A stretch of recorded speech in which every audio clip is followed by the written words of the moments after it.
9 de la noche, 6 minutos. A todos los que se encuentran conectados a esta hora por nuestro canal de YouTube de Florida News, muchísimas gracias por seguir conectados.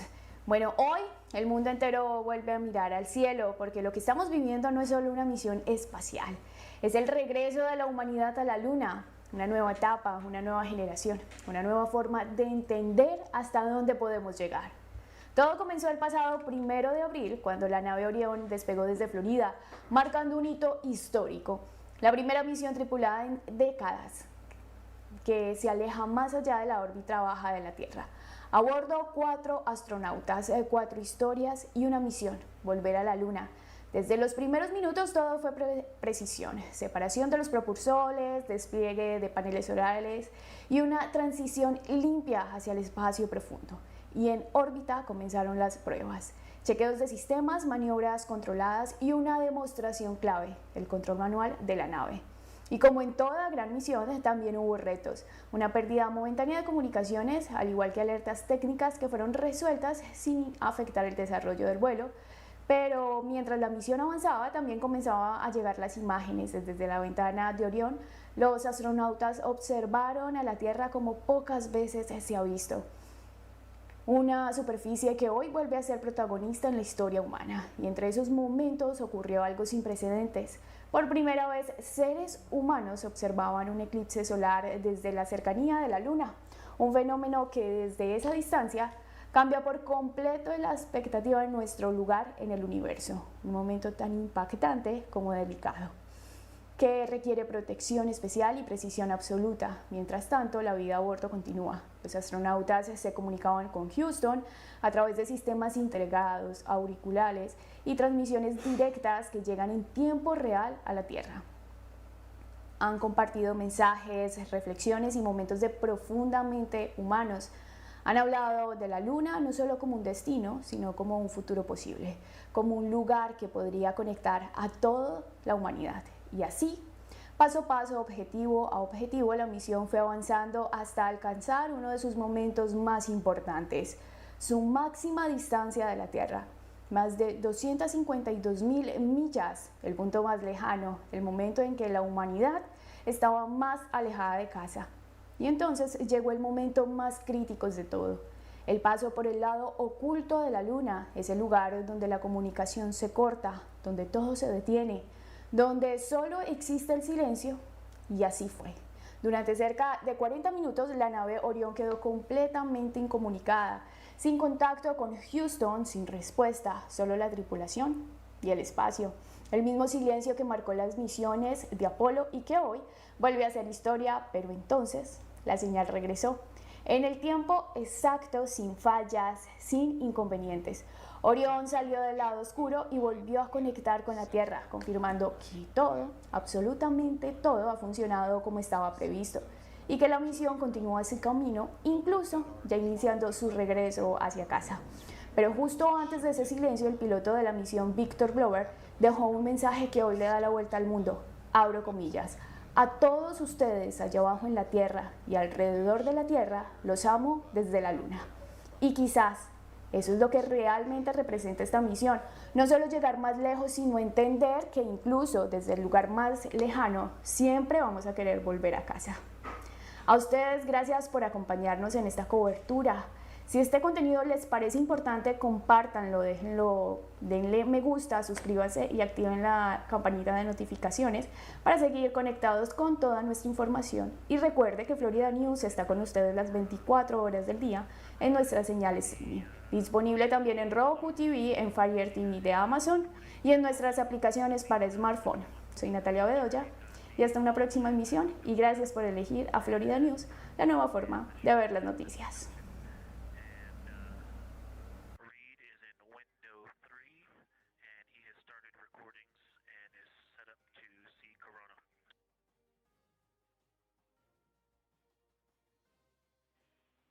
Great sit rep, Victor.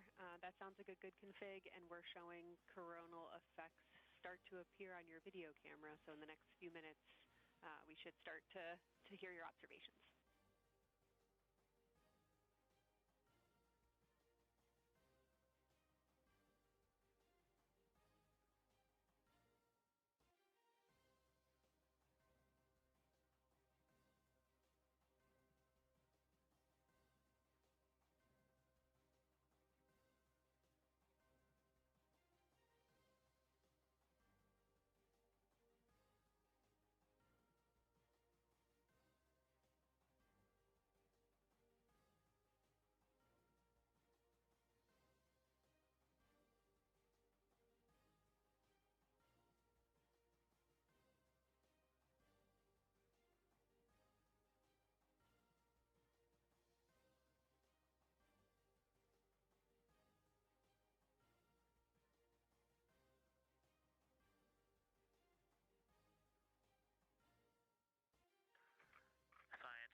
Amazing. Thank you, Victor.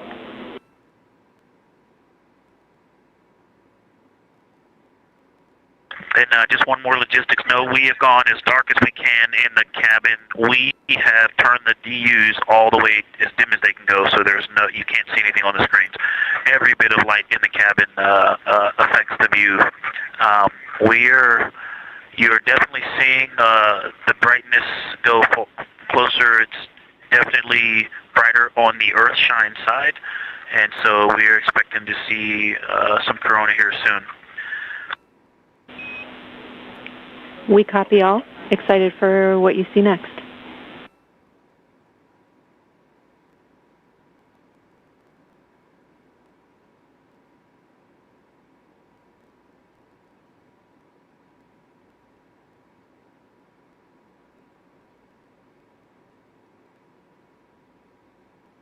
I'm not sure if we talked much about the star field, but we've got lots of stars. You've got the nice glow around the moon, but right off the well, we're upside down now, but from upside down 4 o'clock, right off the edge of the moon, looks like a planet. That line of planets. There's something a moon diameter to the left, and something right off the limb of the moon to the right, and then something orange. It looks orange to the right of that, about half the moon diameter. So. But anyway, there are definitely stars. I think some of those planets that you said we might see, we're seeing. And so in unreal view, yeah, the moon in the foreground is one of the darkest things we see out the window. And now its deep space behind it is kind of dark blue like it looks from Earth, but we can also still see stars. It's quite a wicked view.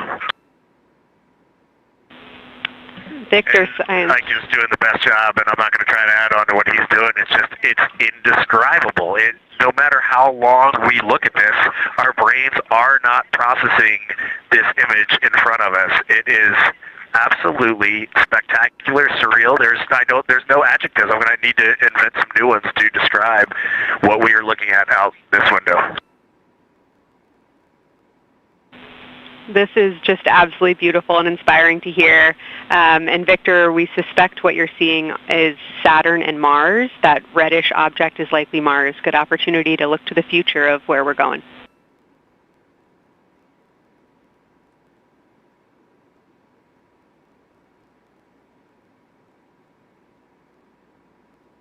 Yeah, we can absolutely see the color of Mars. That's awesome.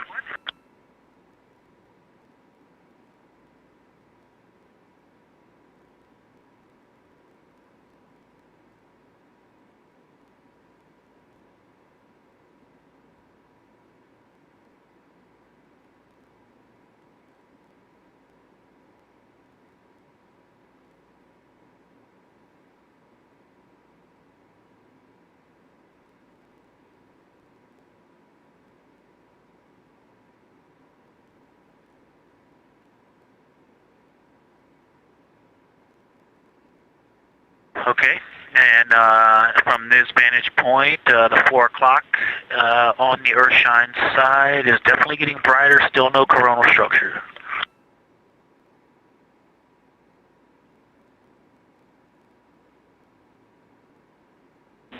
Houston copies.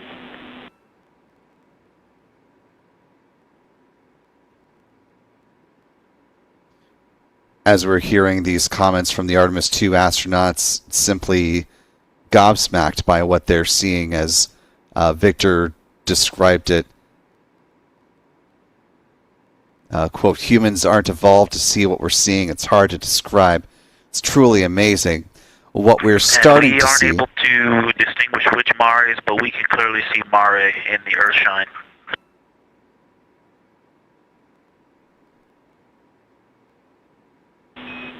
We copy.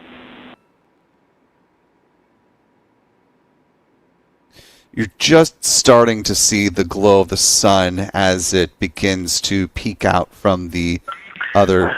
We have not seen an impact flash in the last 5 minutes. Sounds unlucky, but you had a pretty strong start, so we'll take it.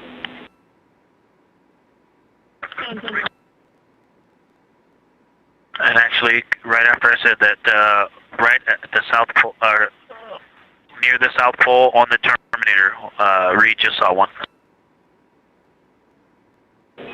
Amazing.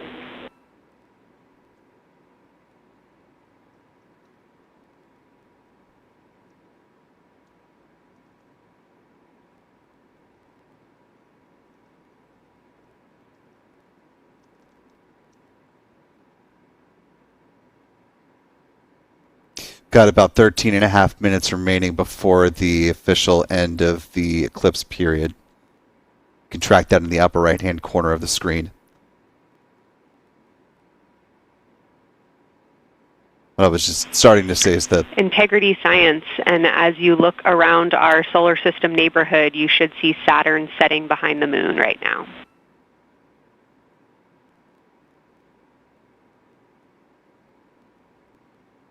We do. We've been watching it track close to the horizon, and it's right tangential to the moon at this moment.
just about 11 minutes remaining in the eclipse period as Okay, you've the light is continuing to grow in intensity. At about the 4 o'clock position on the, sorry, about the 8 o'clock position on the Earth-shine side, Saturn has set. Mars is tracking towards the moon's horizon.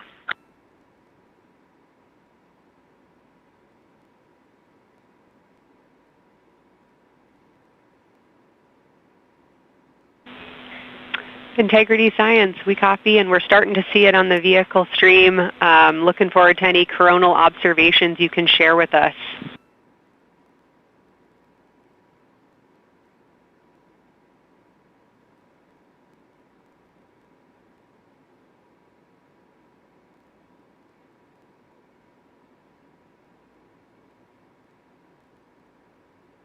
As we're awaiting those coronal observations, want to call out a specific super chat comment that we just got from Vincent John Florio with a $5 super chat. Thank you, Vincent. Giving some nice new and relative updates to the classic song, You Are My Sunshine. But for the Artemis II astronauts, you are my Earthshine, my only Earthshine. You make me happy when moons are gray. Thanks, Vincent.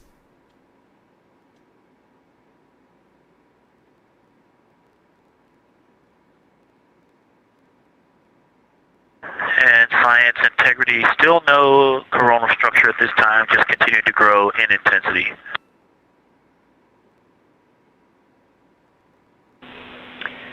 Copy, Victor. And reminder, you still should have several minutes before the eclipse classes need to go on.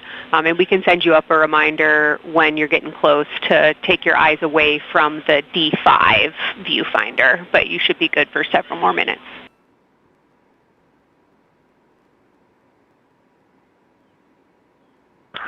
Copy. Thank you. And yes, please send up the reminder. Thank you.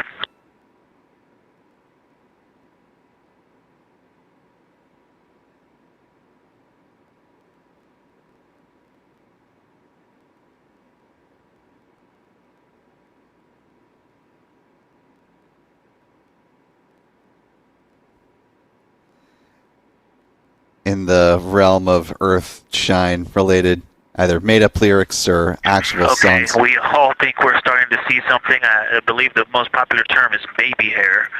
As the light grows in intensity and the horizon on this side becomes very distinct. You can still see Earthshine, even though the sun's brightness is definitely growing in intensity.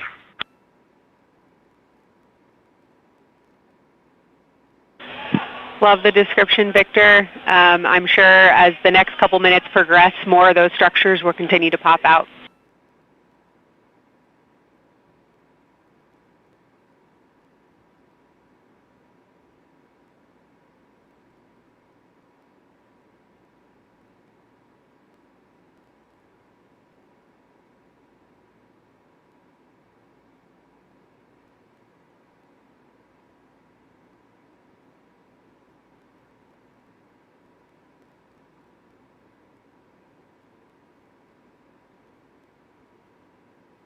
Just to close the loop of my previous comments, the $10 super chat from channel member Wolverine Warlord saying, "Hey Will, don't forget the actual song Earthshine by Rush.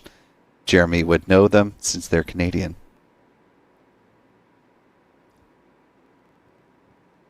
Maybe they'll do a special rendition of Earthshine. Have Jeremy as a guest on that re-recording.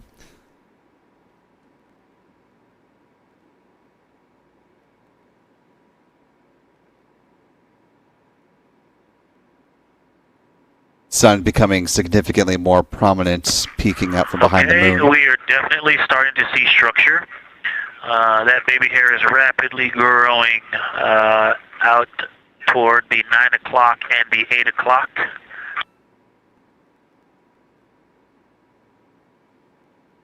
It's almost as if it were reaching out for Venus or for the Earth.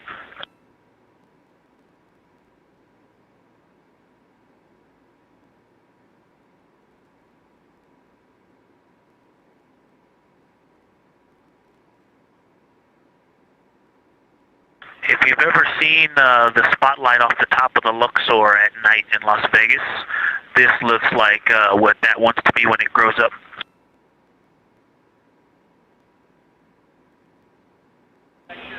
Integrity Science, glad to hear you're following your training of tell it like you see it.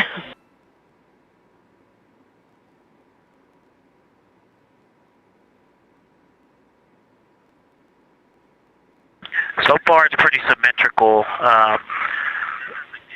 There are 2 or 3 streamers that are growing in intensity and in magnitude, and it's slowly starting to widen, starting to spread out across the horizon. Pretty amazing view.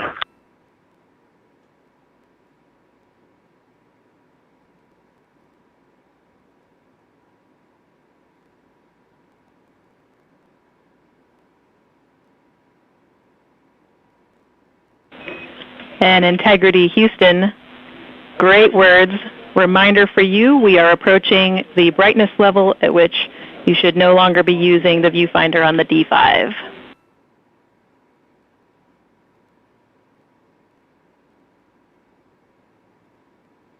Integrity copies, and thanks for the heads up.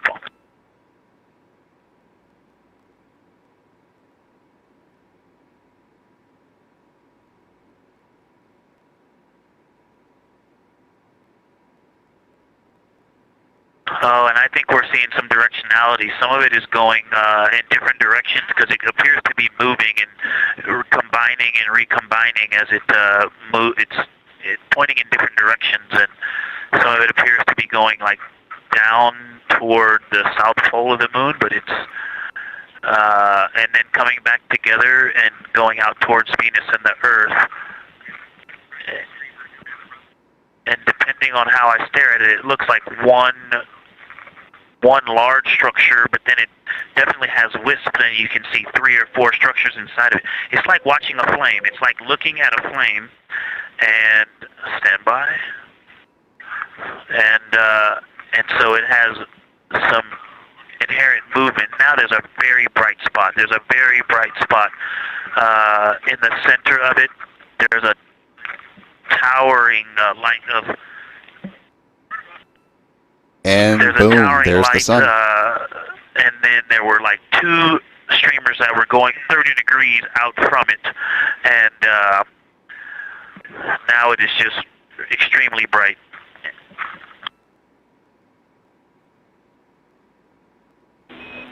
Houston, copies also starting all. to get a little warm.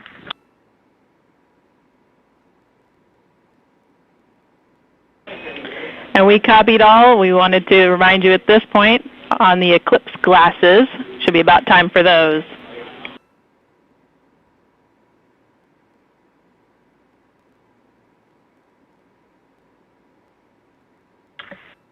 Houston, we copy all. We are in eclipse classes. That was an absolutely spectacular, magnificent experience.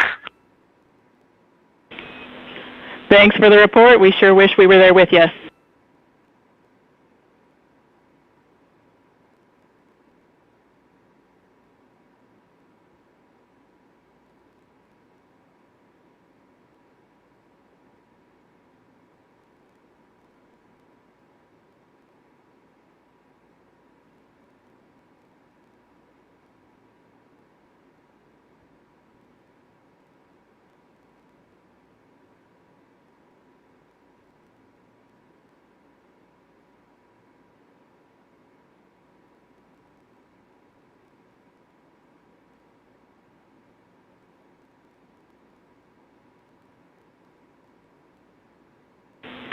And Houston, if you could give me about 20 new superlatives in the mission summary for tomorrow, that'll help my vocabulary out a bit. Thank you. We will solicit input from the team.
Integrity Houston, back with you after a data rate change.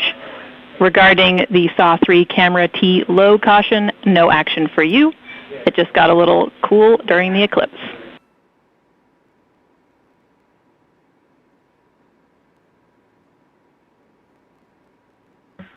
Okay, we copy, and if you didn't copy my request for the mission summary to add about 20 new superlatives to help my vocabulary, I would appreciate it. We copied it fantastically.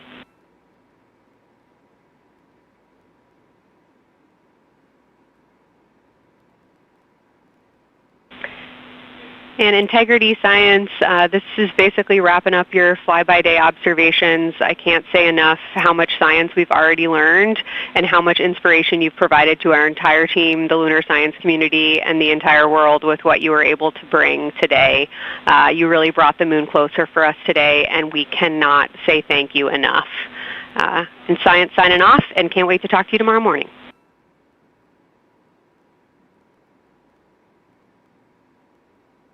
To your entire team, Kelsey, to the entire NASA science team, you all really turned to when we shifted launch dates to April 1st, and you got the most incredible package together for us to go do some great science and some great, truly human experience moments here.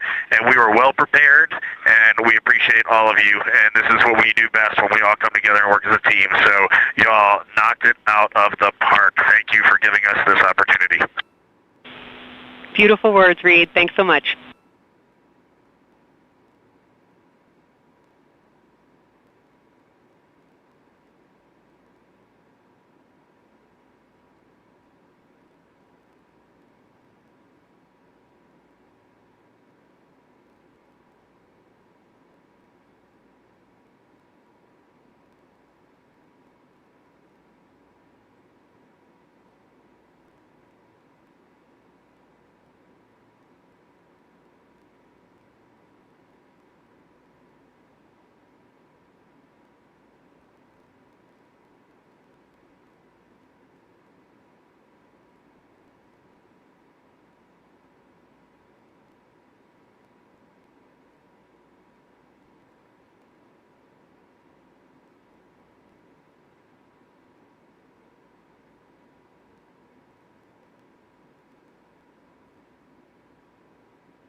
Integrity Houston, understand that you are still reflecting upon and consolidating your lunar observations. At your convenience, I have 2 items related to the upcoming VIP event.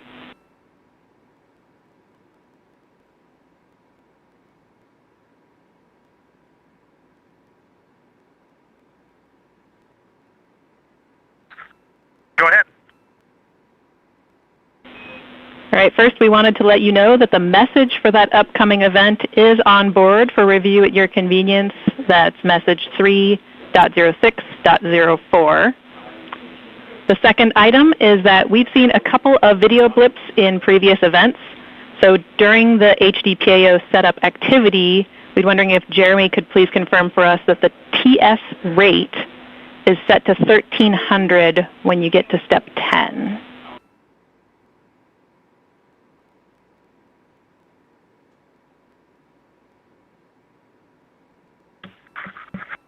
Okay, Jenny. Yeah, we're pretty sure we've been in 1300 for all the PAO events. We've been tracking that when we swap between the HHP and the D5. We copy, Jeremy. Thanks. And for the record, the phenomenal Jenny has gone on to her next appointment of the day, and you've now got Tess with you.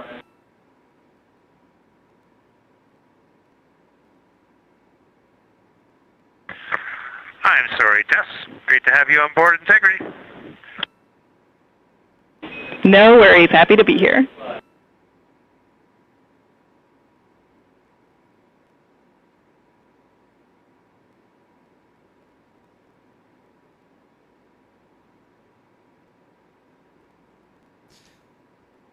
And as you just heard, the communications from Earth to Orion, Jenny Gibbons, the Capcom who's been carrying this coverage through today, and the lunar flyby alongside NASA astronaut Stan And Love. Integrity, 3-minute warning for the maneuver back to bias tail to sun.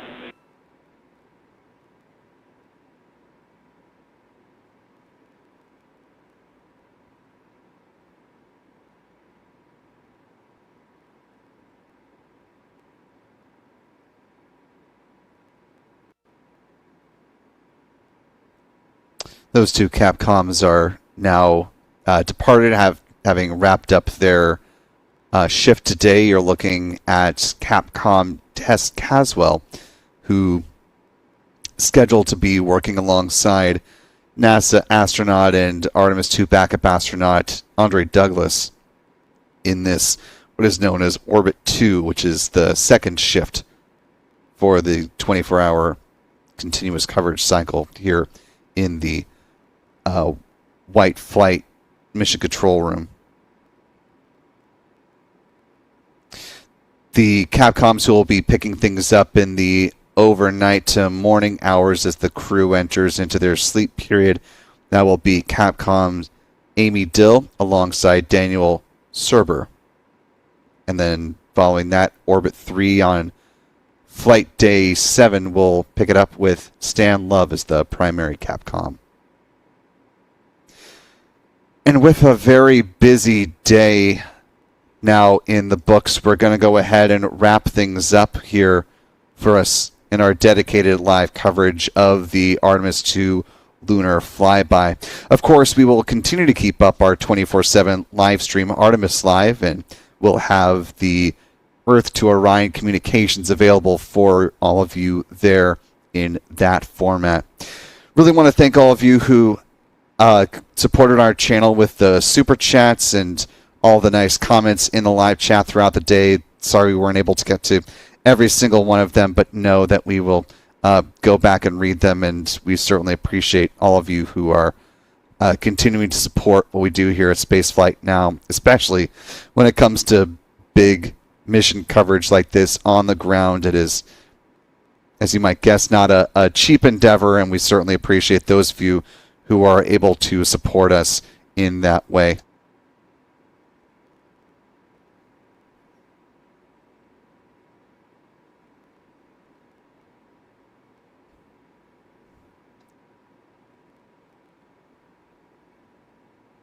For those of you who are catching this on the replay or just want to support us outside of live coverage opportunity, you can always go to our website, spaceflightnow.com/donate.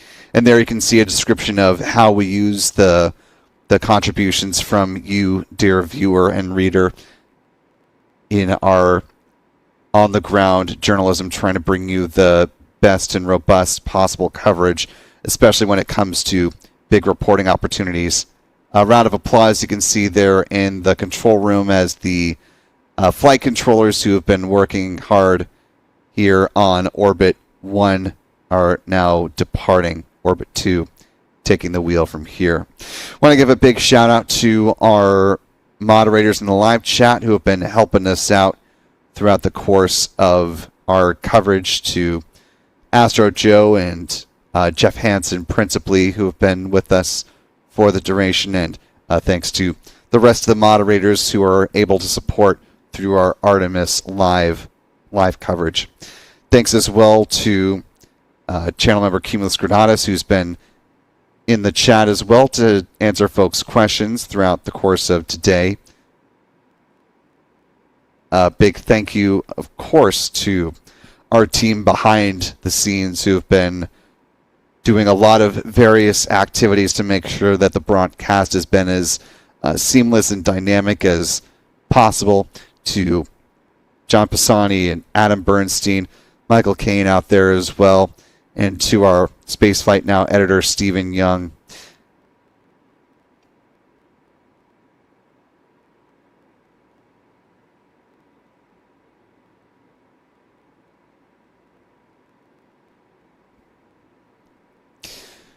For all of us here at Spaceflight Now, I am Will Robinson Smith.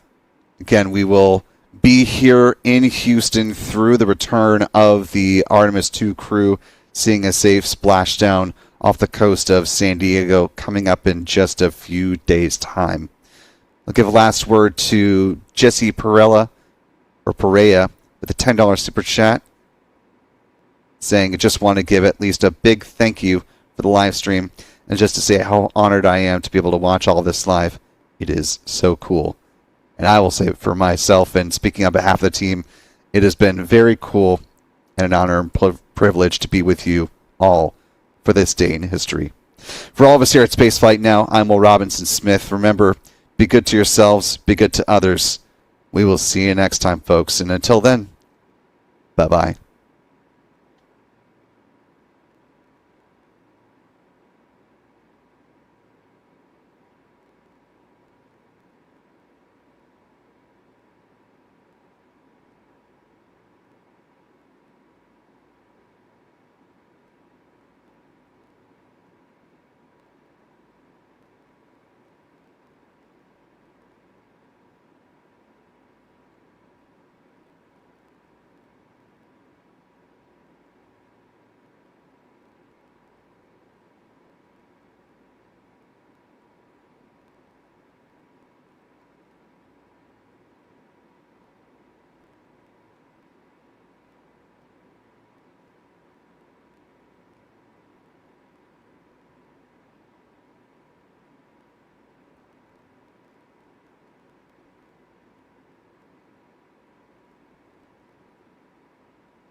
Most mornings start before the sun comes up, and I do it for them. Getting up early, long hours, whatever it takes, just to build a life for my family. But Democrats in Congress wanted to make things harder, voting for the largest tax hike in American history. Maria Bila Salazar stopped them. She cut taxes, increased the child tax credit, and created free child savings accounts. Now the money I earn goes further for my family. Thanks, Maria Bila Salazar, for fighting for families like mine. The essence of driving is gripping the road, keeping momentum, and responding with precision. A brand by Hankook, a tire that fits. Laufen, official tire partner of TGL. Hey Holmes, find me a 3-bedroom home in Atlanta, near a Whole Foods. Show me the kitchens. Ready to see what you will find with Holmes AI?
Houston, integrity.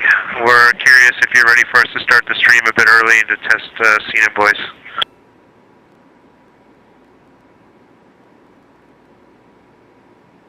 Checking.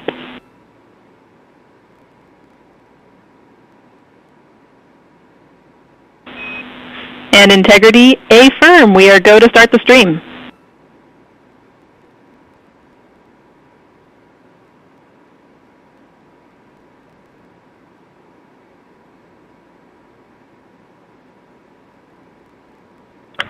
Okay, Houston, the stream has started. We checked the TS rates 1300 and audio is true. So I will give you a voice check now on the mic.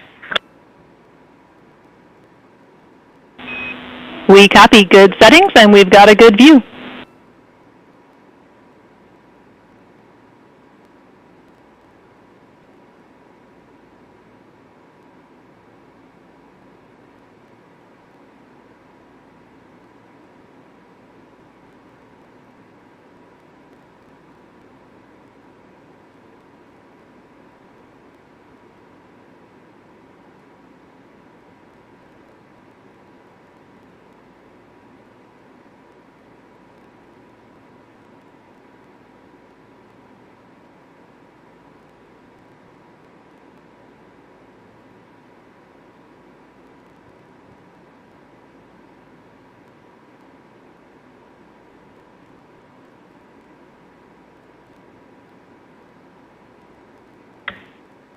Test, I sent an audio check down on the handheld mic. Did you get it? Sorry for the delay, Jeremy. We were talking that a bit, but it was a bit broken, so please repeat for us.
Integrity Houston, we like the scene. At your convenience, we'll take a 10 count with Jeremy in frame.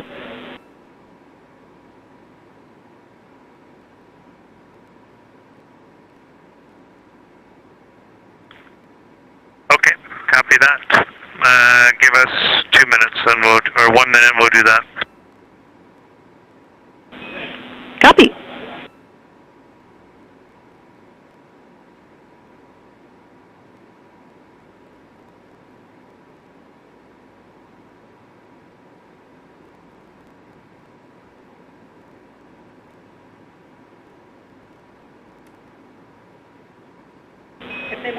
Great voice check and good words. We like the scene.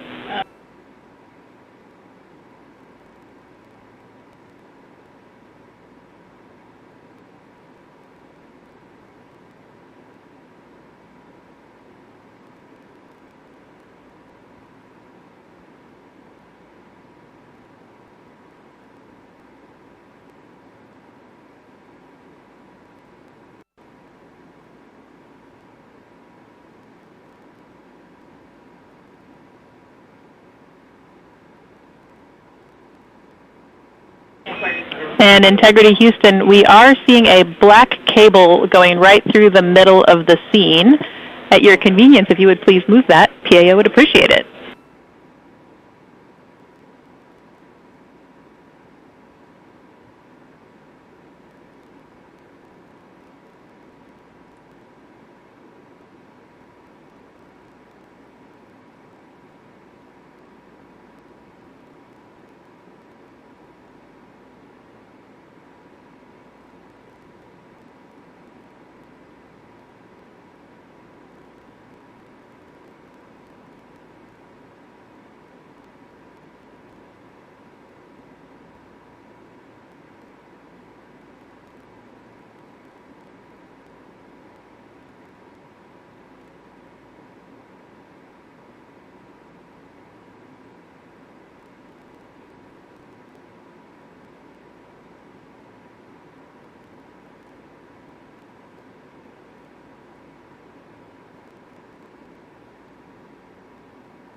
Houston, Integrity, high priority PAO images from the eclipse are on PCD1 in a so-named folder.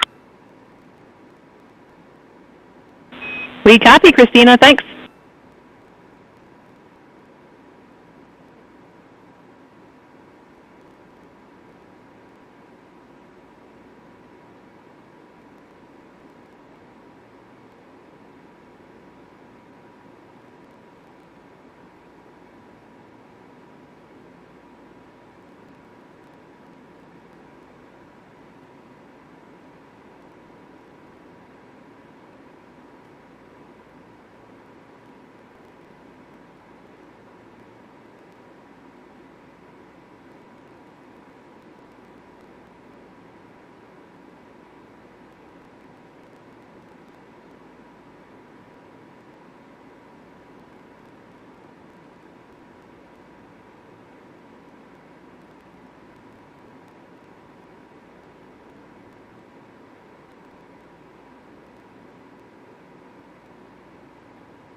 Houston, integrity for ARS.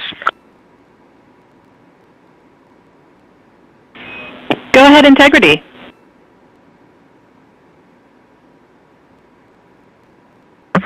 Hey, Tess, great to talk to you. Any chance we could drop the fan speed down for this PAO event?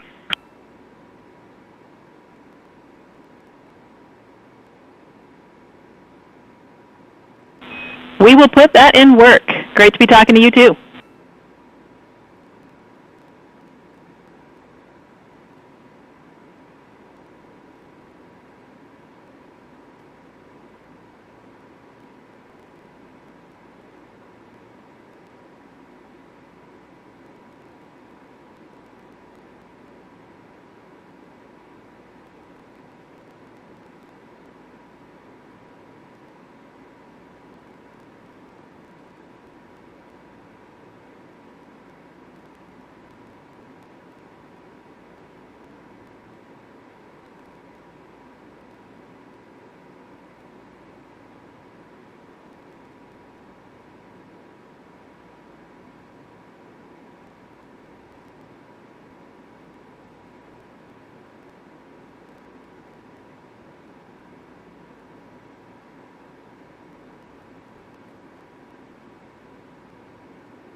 Checking.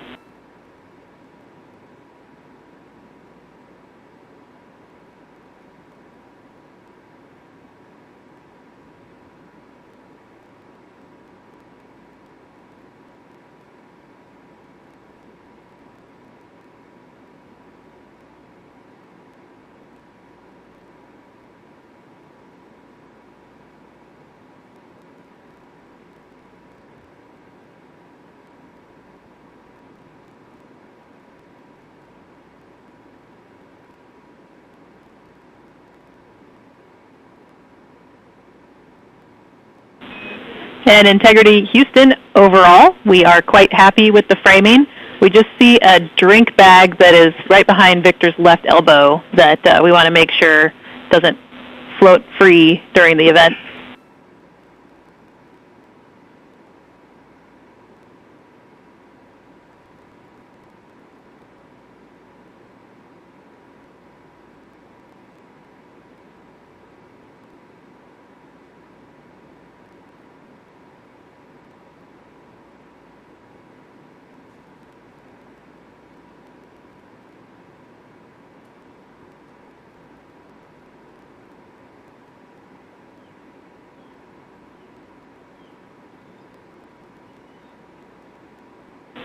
Integrity Houston, we are putting the fan speed change in work, and as part of that, we are going to inhibit cabin leak detection. The edge key manual response is still available. Copy, thumbs up.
Integrity Houston, we are 3 minutes out from an on-time start, and we have adjusted the fan speed.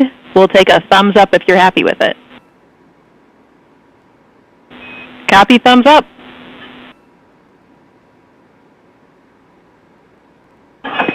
Superlative thumbs up.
Shortly after the completion of these couple of public affairs downlink events, the crew will begin winding down for their day, and they will have the opportunity to eat dinner. Some of the items on their menu today for dinner include chicken with corn and black beans, sweet and sour pork, rice pilaf, spicy green beans, citrus fruit salad, and maple cream cookies.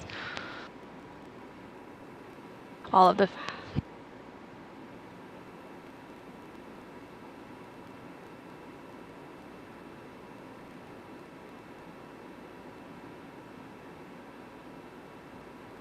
And now we will go ahead and stand by for that public affairs event beginning in just about a minute.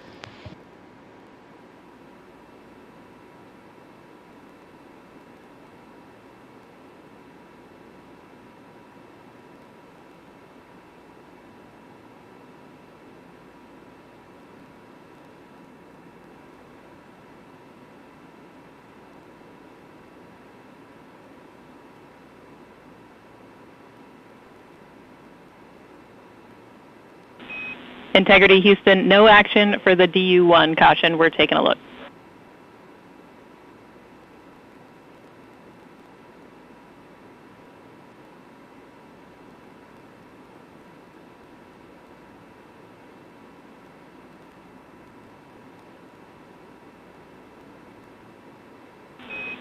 Integrity, this is Houston. Are you ready for the event?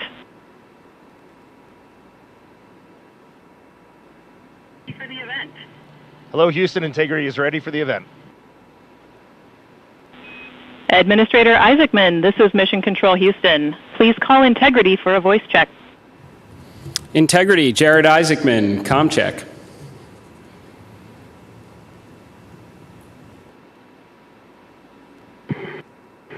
Administrator Isaacman, we've got you loud and clear, sir. How us? I've got you loud and clear. Artemis II crew, we have a very special guest who wanted to be the first person to greet you after your return from the far side of the moon. Reed, Victor, Christina, and Jeremy, it's my honor to introduce the President of the United States of America, President Donald J. Trump. Over to you, sir. Well, thank you very much, Jared, and you are doing a fantastic job. And hello, very special hello to Artemis II. Today you've made history and made all America really proud, incredibly proud. We have a lot of things to be proud of lately, but this is there's nothing like what you're doing, circling around the moon for the first time in more than a half a century and breaking the all-time record for the farthest distance from planet Earth. Humans have really never seen anything quite like what you're doing in a manned spacecraft.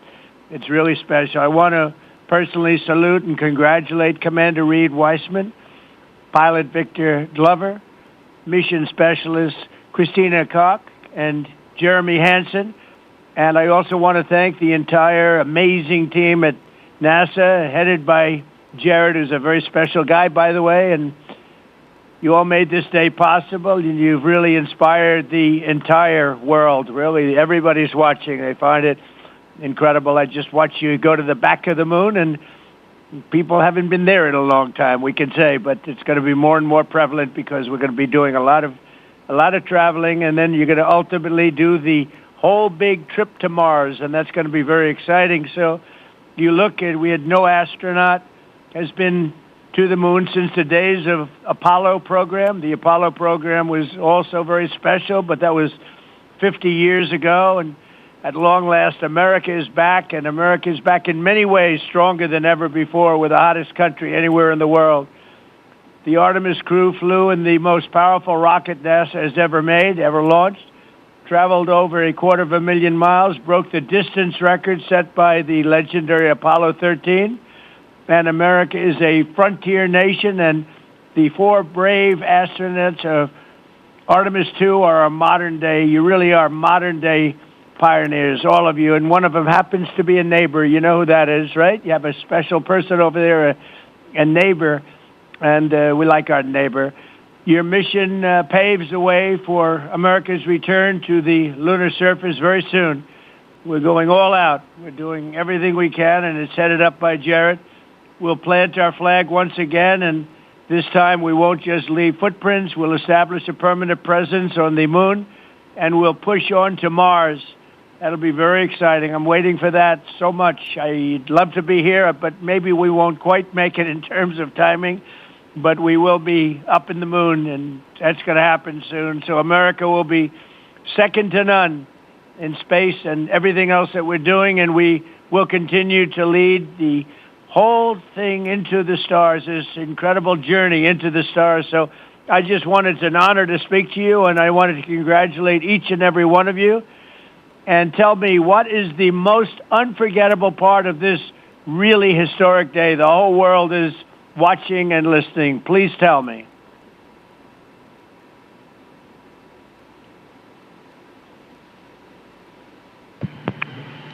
President, this call is certainly special to all of us, and we really have a lot of faith in our administrator, Jared Isaacman, who is with you. We appreciate his leadership in NASA and in the international community. We are doing great things, and we are proud to be a part of. I have to tell you, as we came around the near side of the moon, seeing all the sights that we've seen from Earth for all of our lives, but we're seeing them from a different perspective, and then we started to get a glimpse of the and we saw sites, Oriental sites that no human has ever seen before, not even in Apollo, and that was amazing for us. And then the surprise of the day, we just came out of an eclipse where the sun, moon, and the entire dark moon, about that big, right out the window that we were watching. We could see the corona of the sun, and then we could see the planet train line up, and we at Mars, and all of us commented how excited we are to watch this nation and this planet become a 2-planet species. That is fantastic. You know, I had a decision to make in my first term, and the decision is, what are we going to do at NASA? Are we going to have it be revived, or are we going to close it down? And I had very little hesitation, and it's really great to have somebody like Jared involved because he really makes it much easier for me. But it was not even a question in my own mind. We've spent what we had to do, and then of course we have Space Force, and Space Force is very much related to what you're doing, and that was my baby. That was a very important one, and it'll turn out to be truly one of the most important, I believe, decisions I've ever made. So we're very proud of Space Force, and we're very proud of all of you. Does anybody else have anything to say? A lot of people listening.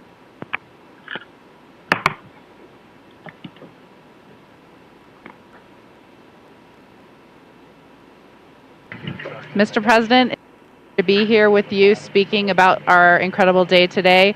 I think one of the biggest highlights was coming back from the far side of the moon and having the first glimpses of planet Earth again after being out of communication for about 45 minutes. It really just reminds you what a special place we have and how important it is for our nation to lead and not follow in exploring deep space.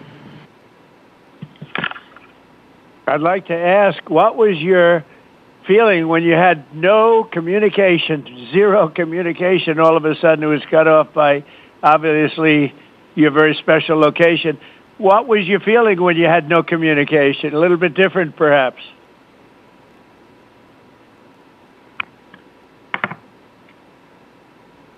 Yes, Mr. President, it was I said a little prayer, but then I had to keep rolling. I was actually recording scientific observations of the far side of the moon. You know, that is actually the time when we were the farthest and the closest to the moon. And so we were really able to make some of our most detailed observations of the far side of the moon up close. And so we were busy up here working really hard. And I must say, it was actually quite nice. Did you see a difference, a big difference between the far side of the moon and the near side of the moon? Was there a difference in feel or difference in look? What did you see?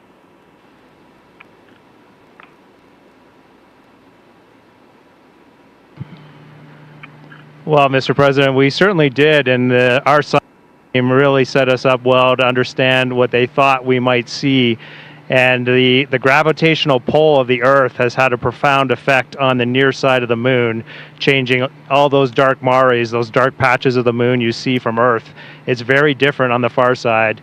While you see some small patches of those mare in deep craters, it's very much absent on that side, so that's really neat. And while I have the microphone, sir, I just want to thank you on behalf of Canada.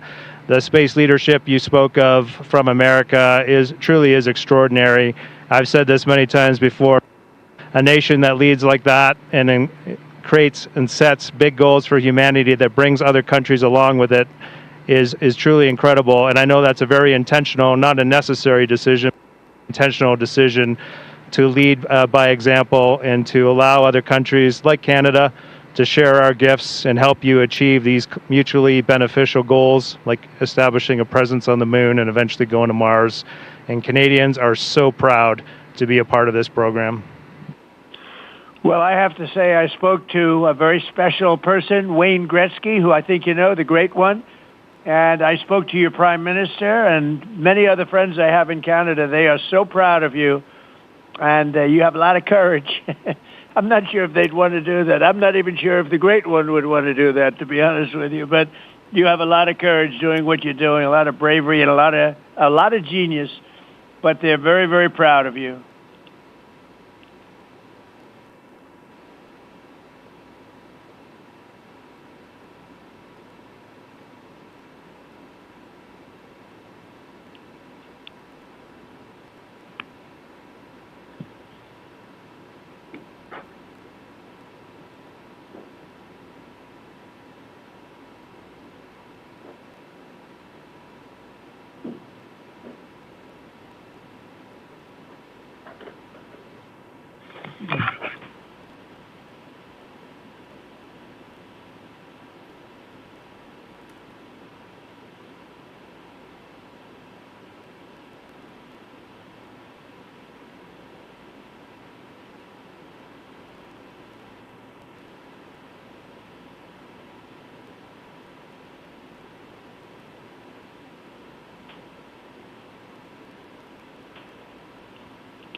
Administrator Alex, I'm going to just get a quick comm check, make sure you guys are still on the line and we didn't have a handover.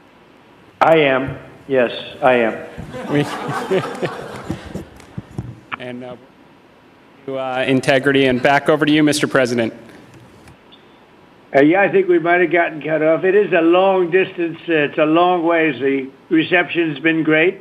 There's a little bit of about a 9-second delay, but no, I just had a statement for, I don't know what you heard, but I was just saying they're very proud of your brilliant person from Canada on the ship. And Wayne Gretzky is a great friend of mine, and he's very proud of him. And the Prime Minister I spoke to, they're very, very honored that you have a courageous person from Canada. You have a lot of courageous people from Canada. So it was very nice. I'm not sure if you heard me say that, but it was very nice.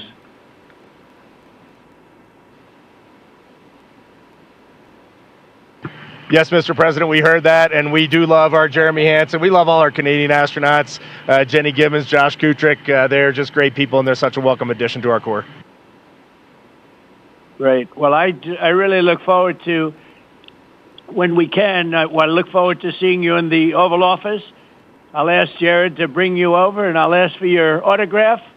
because I don't really ask for autographs much, but you deserve that. You really are something. Everybody's talking about this. And I look forward to having you in the Oval Office at the White House, and we will celebrate your incredible achievements and triumphs. This is big. This is really big stuff. The whole world is talking about it. And if you have the time, I will certainly find the time. I've been pretty busy also, as you know, but I will absolutely find the time, and we'll get together, and I'm going to be giving you a big salute on behalf of the American people and beyond that.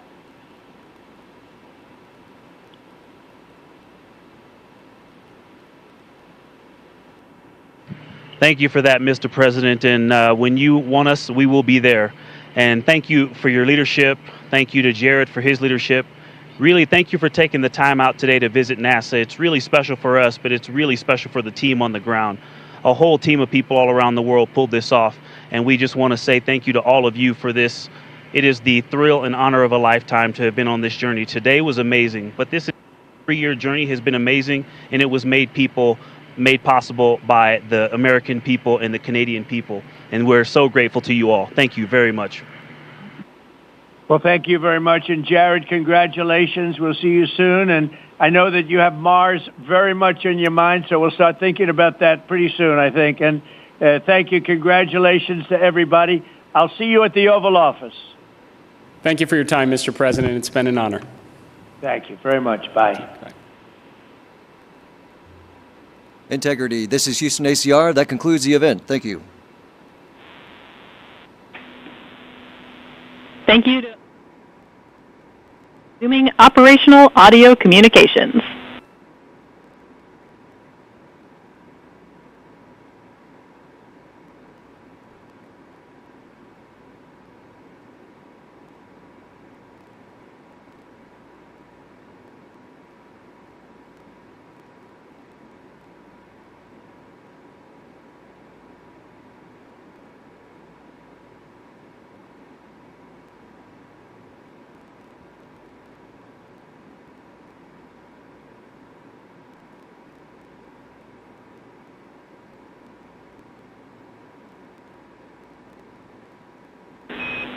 Integrity Houston, great job on the event. Just a heads up, we are on track to start the next event on time at 4:15.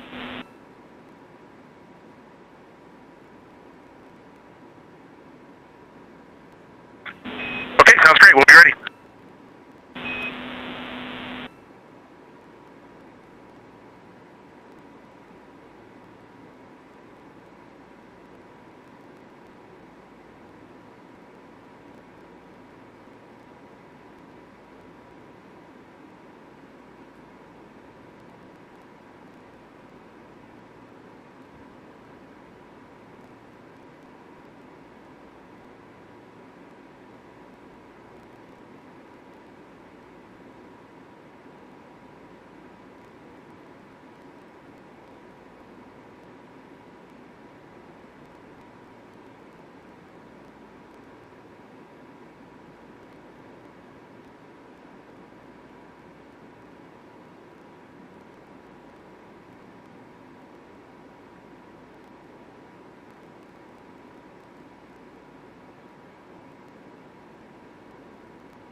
Integrity Houston with a question about fan speed.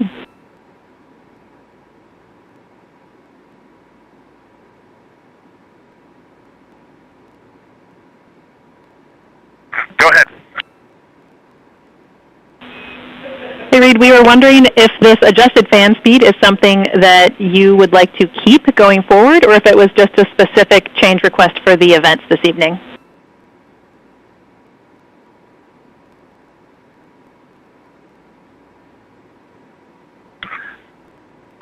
Certainly for PAO events, this is an ideal fan speed. If you're willing to give us this fan speed for routine habitability, I think we would take it and try it for a while.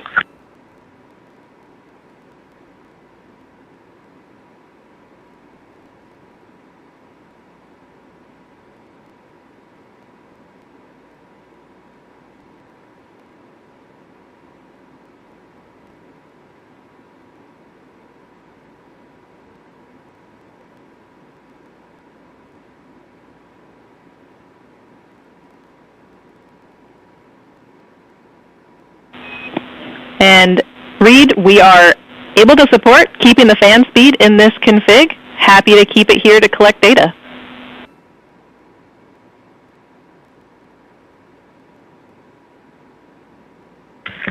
Okay, you got 4 happy astronauts up here. We'll take it. Obviously, when we go to exercise, we'll need to bump it up, but I think for quiescent living, this will be great.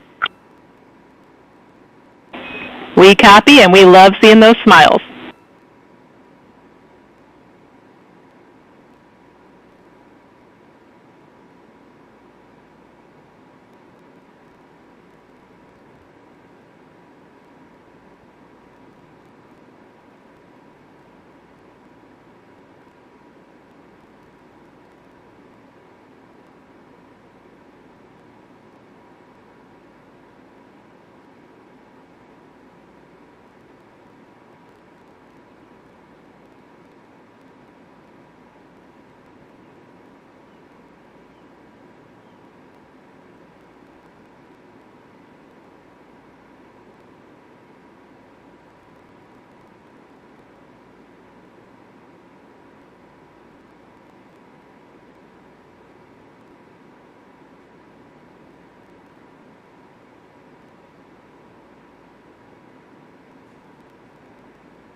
Houston, integrity for docking camera.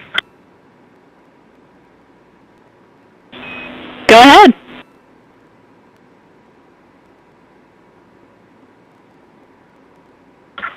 Just want to make sure we have the config you're expecting. I have the dual camera bracket is installed, the window shape It is closed, and the docking camera is stowed in its Alpha 3 storage area.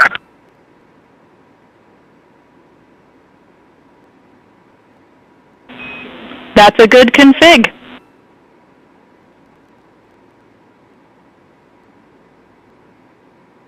Thank you. And while I've got you, we are 3 minutes out from an on-time start of the next event.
Integrity, this is Houston. Are you ready for the event?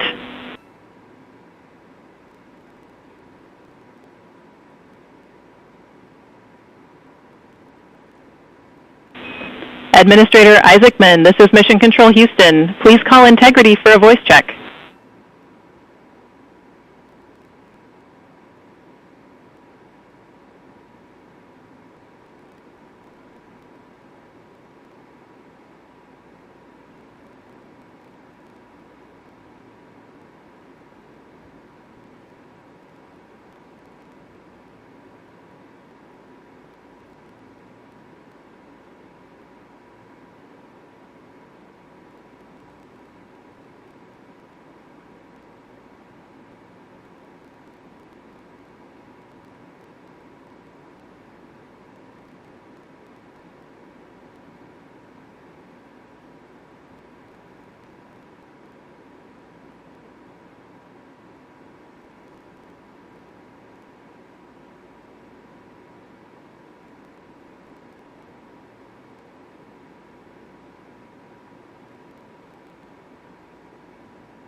Just something that just shocked me because really using imagery and just the three-dimensionality of it, you know from your experience of seeing the Earth from space, how it just seems different. And you look out in depth of things, and when we were on the far side of the moon looking back at Earth, it was just so obvious. You had this sphere out in front of you of the moon and this three-dimensional.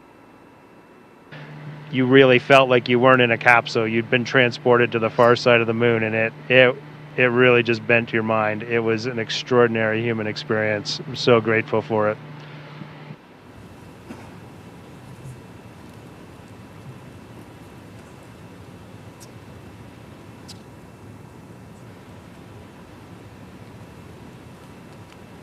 Integrity, Jared, anyone else want to answer that one?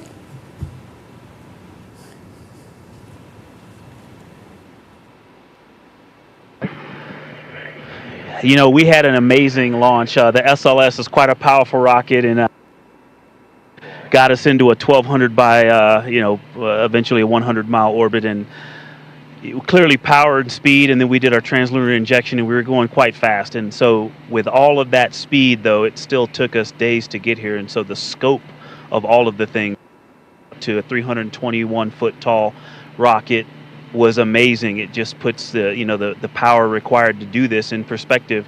But then even with all that power and to get to those velocities, it still took us days.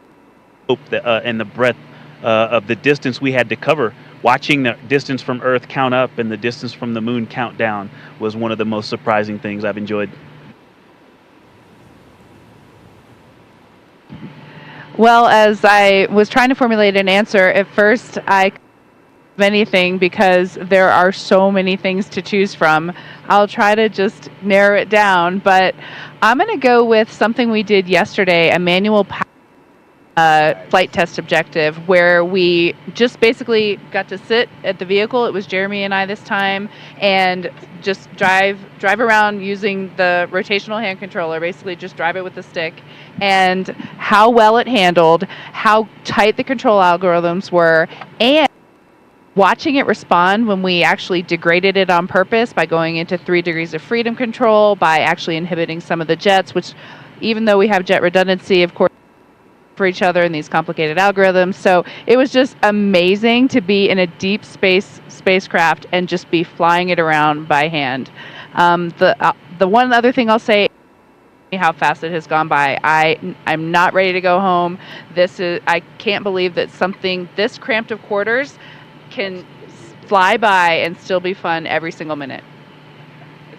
And I'll just close out with, I think just scale, Jared, is the thing that is just blowing my mind. You flew Polaris Dawn to some amazing apogee numbers, and on the International Space Station, we're 250 nautical miles up, and that's the most beautiful view I think a human could ever experience. And we are dealing with numbers that are 250,000 miles, and every time Mission Control points this vehicle either at the moon or at Earth, and it reminds me every day that humans have to go, we've got to explore, we got to go further to expand our knowledge, expand our horizons. And every time we take another step forward, it makes the world seem a little bit smaller and a little bit more manageable. And just putting these numbers in perspective, it is impossible as a human to look at these displays and comprehend them. But here we are, and NASA is doing this, an international team is doing this, and they're doing it very well. Excellent words, Integrity. So certainly a very wild insertion orbit. I can imagine the contrast between perigee and apogee, the scale of it all, the 3D, seeing the moon come alive, and then certainly manual control. Well, every Dragon crew for the last 5 years is very jealous on that. Okay, so we're going to questions here. This one, the Artemis II crew inspire all of us, but what inspires you?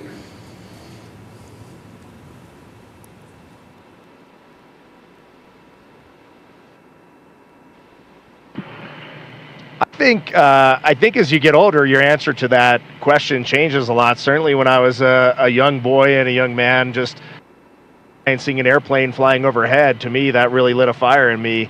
And then I think when you reach your middle age, it is interesting to watch leadership throughout the world kind of change the course of human. You can watch that unfold. And now that I'm just a little bit over 50, you'll be there soon. Now that I'm just a little bit over 50, I mean, it all ties back to just family, and you understand just how much the people that you surround yourself with, and that is really every night when you go to bed, that's really what you end up thinking. At least that's what I end up thinking.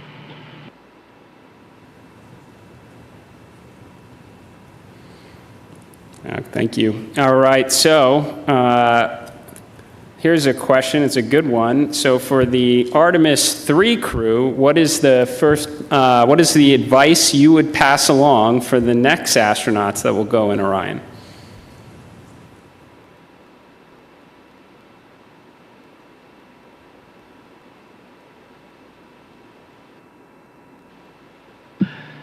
That's a great question, Jared. We've actually been thinking about the Artemis III crew since we were assigned as the Artemis II crew. It was the beginning of how we came up with how we wanted to fly this mission, how we wanted to buy down risk for the program, and values as a crew. And so, over the course of these 3 years, we've taken a lot of notes. So we've almost got a book to hand them. But I think a few practical things, just sitting here that we've been living for the past 6 days, how you pack is a huge impact to how you will live on the journey. And so things like food and your hygiene products, and then you know what's going on with our waste management system, the technology that we have, practicing that and being familiar with that and being prepared mentally. I used it on the space station, I used it at home in training, but I'll be honest, I wasn't really prepared to have to use it for over half the mission, and but we adapt and overcome, and so I can't wait to talk to that crew. I'm glad you said it, or else I was. We definitely have to fix some of the plumbing. Okay, this question is from Merriam-Webster. It's a wordy one here. So you are going to be, well, you've already surpassed more than 250,000 miles from Earth, farther than any human has gone before. So what are some words that come to mind when you try to wrap your mind around this very unique experience?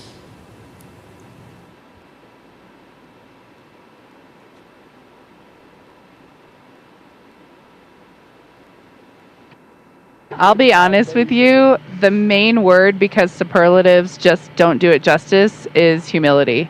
We would never be here if it weren't for so many people that came before us, starting with Neil Armstrong, Katherine Johnson, Dorothy Vaughan, civil rights movement leaders, everyone who worked on this spacecraft. Before we got here in our 3 years of training, we went all over the country and even to our European and Canadian partners to see the people who have put their hands on this hardware, the millions of parts from every valve,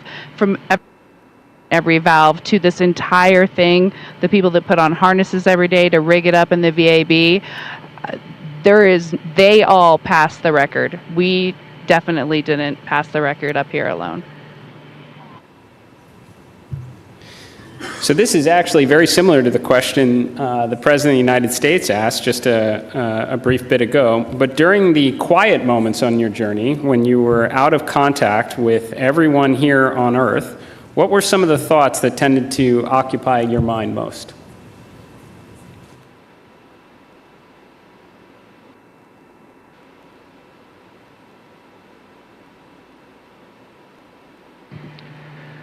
Yeah, as Victor said earlier, when we were on the far side of the moon and out of contact with planet Earth, we all knew it, and it was a milestone. We saw Earth disappear, the Earth set. But we were so busy with the science, and we have such faith in our vehicle integrity, such faith in mission control, that we were just at complete peace and just doing our job. And just trying to do a good job to collect as much science data as we could while we were on the far side of the moon, and we were just giddy in here, like of our lives. He's being a bit humble, but as soon as we went out of comm with planet Earth, we did have maple cookies. As we just gathered together for about 30 seconds, each one of us had a maple cream cookie, and then right back into the science. But we had to take a moment to honor that time going behind Earth, and it was going behind the moon and out of touch with Earth, and that was a very surreal moment for this crew.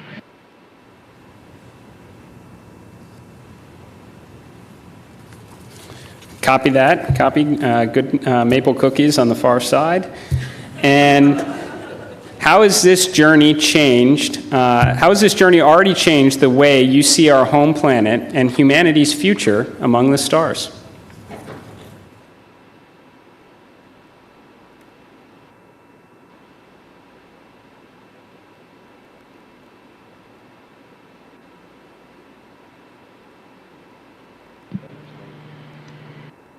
there's so many directions I think we could go with that. And I just, I think that there's, global, but I think real impact is local. And is to see the Earth as an entire thing and look at it, this system, and to see it all in once. But my daughters, and just the things that we can impact directly, the people that I can touch, that I can speak to, hug, and show love and gratitude toward, is the thing that I think is going to change and last. And you also talked about the future that we're going to have in the stars.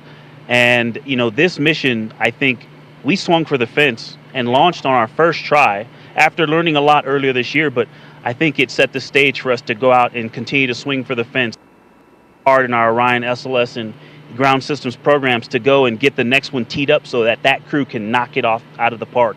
And so I have huge expectations for what's coming next. Good words. Are you feeling homesick for Earth?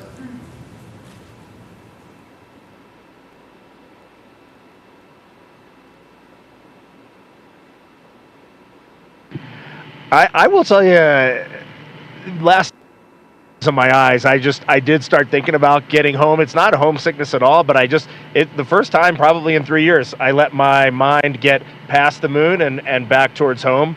And I had to catch myself right there. You're an operator just like we are, and you know that is the place to be when you're up here. We got to look one step ahead. What's next? What's our next burn? How are we setting up our trajectory to get home?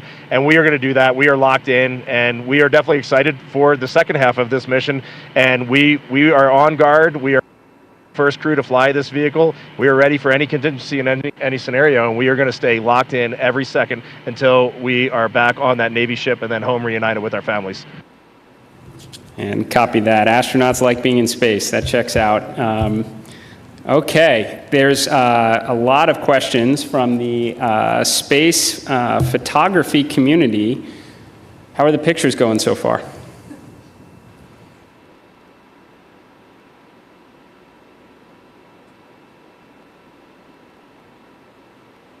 Well, we all love getting our hands on cameras and our eyes behind the lens here, because we're just trying to share the incredible things that we're seeing, and that's obviously the best way we can try to do that. I've been into night sky photography for a long time, and so this is really a dream come true for me. I have thought specifically to that community, the time lapses I've been trying to get, those are a little tougher because we have a very dynamic vehicle. It's not like being on ISS where you can get the city lights below and the auroras and the spinning stars around the North Star. There's a lot going on. So, but what we got to matter is out of this world.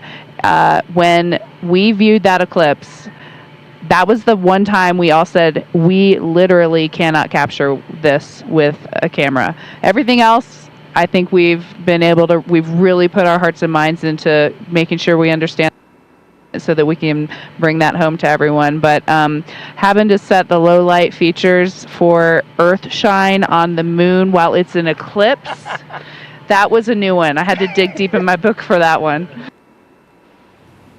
And thanks for the iPhones. They've been working great. Very glad to hear that. And there are a couple billion people back here on Earth that are extremely excited to look at the imagery you've captured up there.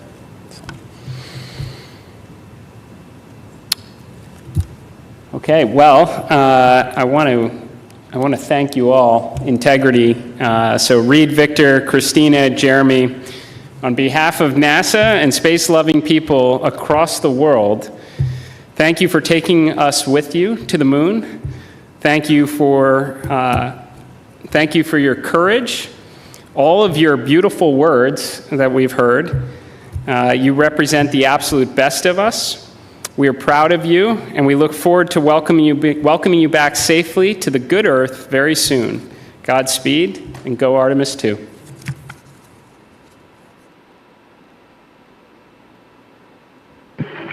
Thank you so much, Administrator. We are just proud to be a part of this team, doing our work every day, and we are supported by a huge world of humans, and we are just honored to be a part of that. Thank you. We'll see you soon. Integrity, this is Houston ACR. That concludes the event. Thank you. Thank you to all participants. Integrity, we are now resuming operational audio comm.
This is Artemis Mission Control in Houston, Texas. That second public affairs event with NASA Administrator Isaacman and the crew on board the Orion spacecraft named Integrity now complete, and there on your screen you're seeing a live view from the Orion spacecraft, specifically from the camera on its solar array wings, and you can see a crescent Earth there. The crew is now officially on the return leg of their journey, and Earth is now their target, with that splashdown targeted for April 10th.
This is Mission Control Houston inside the Artemis Flight Control Room as the lunar flyby coverage is coming to a close.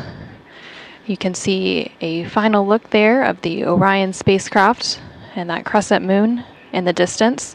The Artemis II crew inside the Orion spacecraft named Integrity lifted off atop the Space Launch System rocket on Wednesday, April 1st from NASA's Kennedy Space Center in Florida. This crew is the first to live and work inside the Orion spacecraft. And about 25 hours after launch, Orion conducted its TLI, or translunar injection burn, which committed Orion to departing high Earth orbit and set us up for today's flyby. TLI also served as the spacecraft's deorbit burn as it slingshot Orion around the moon and set the crew on its free return trajectory, with that splashdown slated for Friday, April 10th. Last night, on flight day 5, the crew entered the lunar sphere of influence, the point at which the pull of the moon's gravity became stronger than the pull of Earth's gravity, and the crew will remain in this lunar sphere of influence until about 12:25 p.m. Central, 1:25 p.m. Eastern on April 7th. Today, the crew spent the majority of their day making science observations and capturing imagery as part of the lunar flyby, during which Orion and its crew passed approximately 4,000 to 6,000 miles from the moon and provided the crew with a full disk view of the lunar surface. From that higher vantage point, the crew was able to observe both poles and large-scale geologic features in a single view, and the Artemis II crew also became the first humans to directly observe certain far-side regions of the moon with unaided eyes. During the lunar flyby, the crew also surpassed the Apollo 13 distance record and made that farthest distance from the Earth during their mission at a distance of 252,756 miles away from Earth. Integrity Houston with two updates.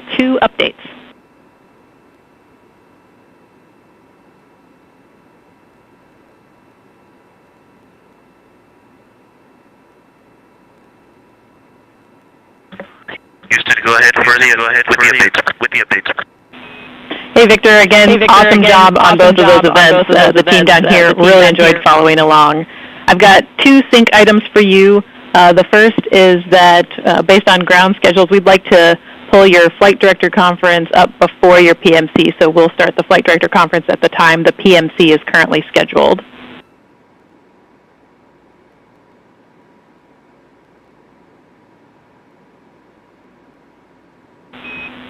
Sounds good. And the second item is just following up on the DU-1 caution. We believe this is a recurrence of what we saw with DU-2 earlier in the mission. It's back up and it's ready for you to reconfigure displays as you wish. And I see you have that in work.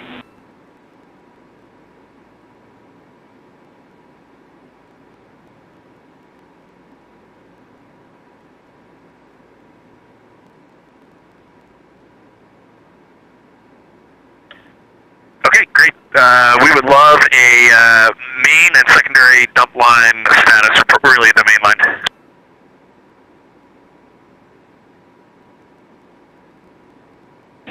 Check in.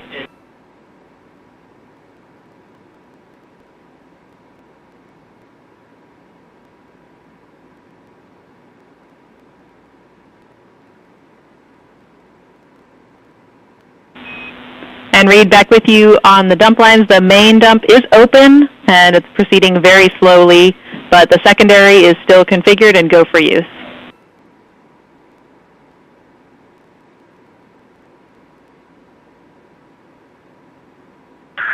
Okay, sounds good. Thank you.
Houston Integrity, we have a science question.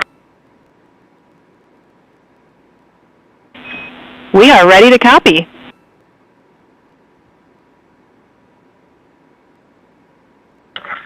We just want to check our understanding before we go to bed, because we think we made some changes, but the procedures, were not updated as expected. We no longer have to transfer any of the audio recordings on our PCDs or any notes we made in OneNote. That you will just go into the applicable locations and pull that stuff down from where they are originally created. That is a good recollection, Jeremy. That is correct.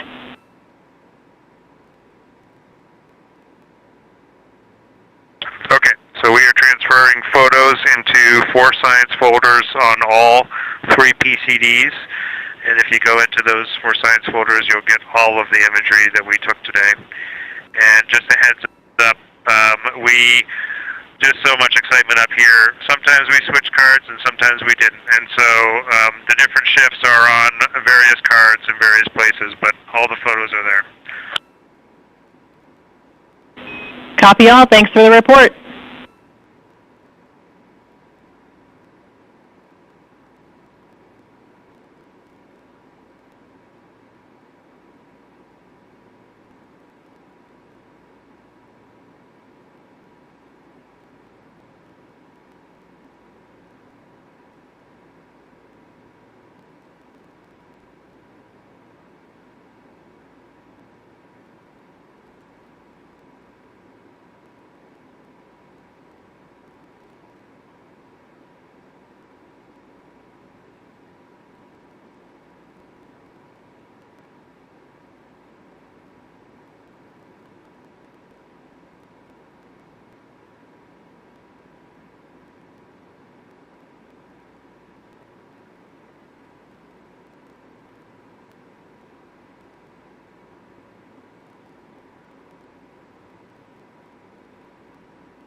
Integrity Houston, OE2 is configured for your conference with Mr. Radigan.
Houston Integrity, we are complete with the conference on 2. You can normalize that. Thank you. In work. Thanks.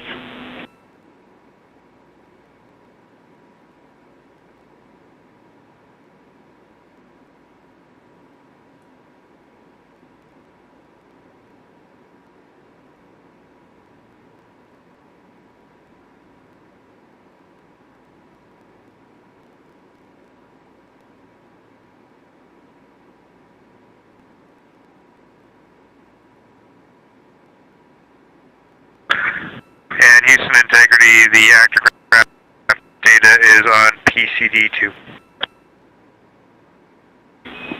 We copy.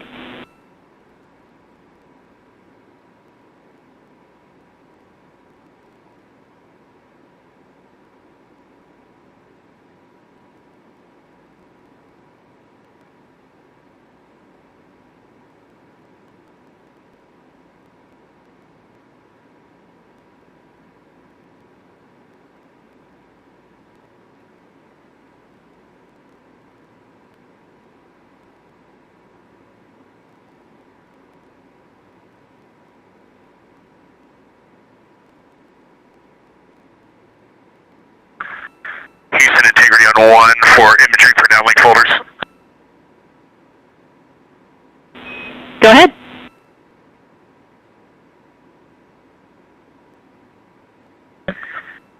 Hey, on PCD1, I have noticed I have 2 imagery for downlink folders, and I have been using both of them today. One is on the C drive, and one is in C users CDR desktop imagery for downlink.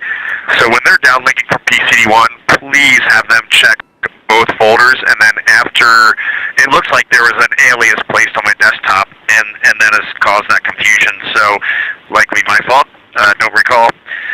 But if they could please check both the C drive imagery for downlink and then my login imagery for downlink on PCD1, I would appreciate it.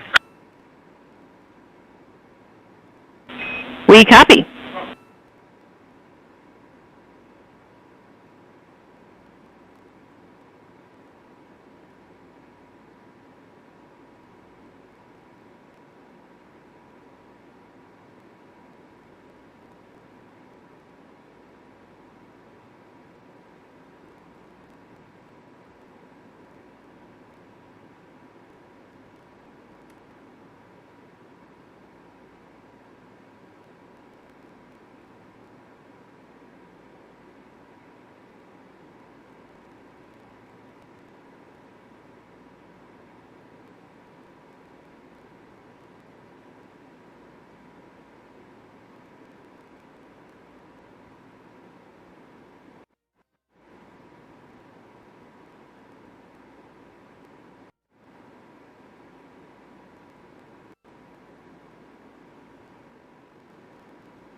integrity on 1 for the overboard dump.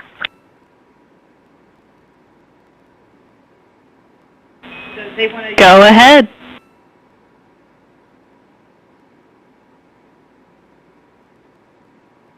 If you could secure the overhead dump, we would like to use non-urine toilet, and then we'll call you when we're complete.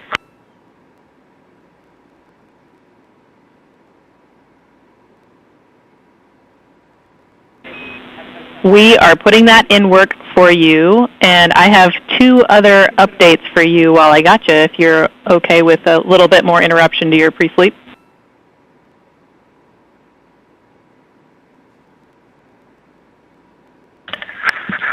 Send it. All right, so just with email, we're still syncing. We did hear your comment about the priority list. Unfortunately, it turns out that there was a miscommunication on that, so we're working it. We've got a couple of solutions in mind to reduce the volume of emails that you're getting, but we probably won't get there tonight. So the uplink you're getting now is not truncated, but we are pursuing a solution to truncate those in the future.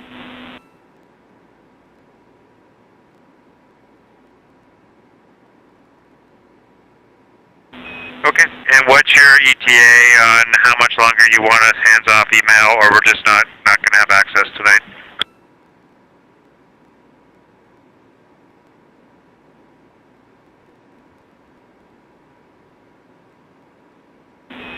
We are aiming for 20 minutes on that. Thanks for bearing with. Sorry again.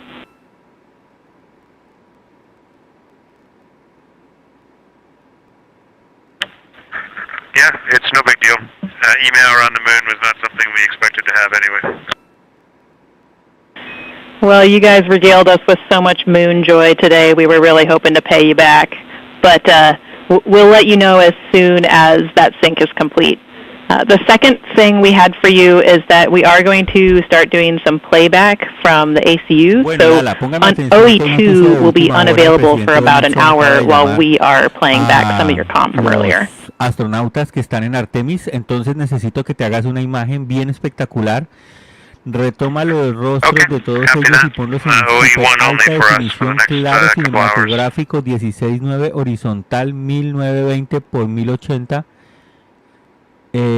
donde está Donald Trump al otro lado derecho, grande, con el teléfono en la mano. And last but not least, the overboard vent valve is closed, so you are go to go. Hay que dejar a los astronautas, hay que dejarlos un poco más abajito para poderle poner las letras. Tú no le vas a poner las letras, se las voy a poner yo.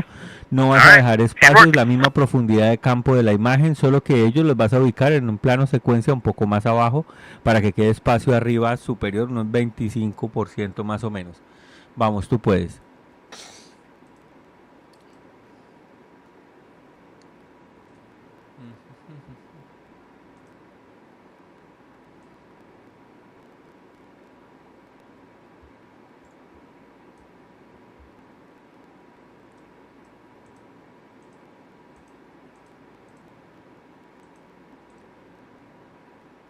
¿Cómo la ve al presidente? Todo varillero.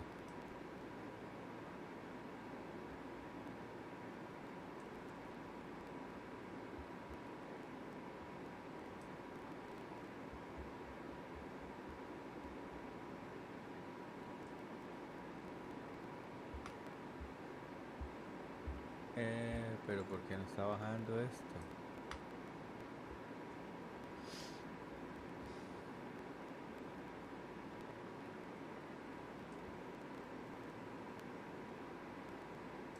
En serio, pero no quiero bajar.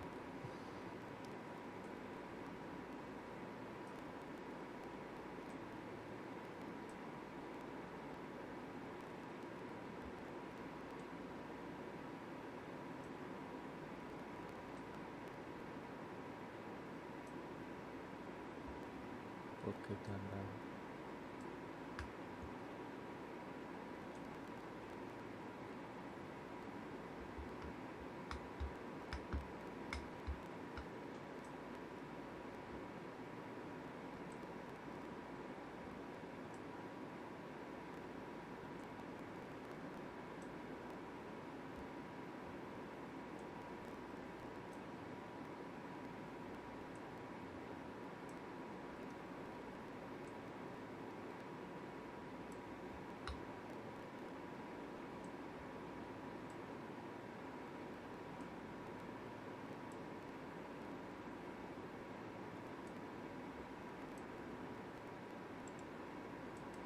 Ya. Muy bien, sí, estuvo buena también.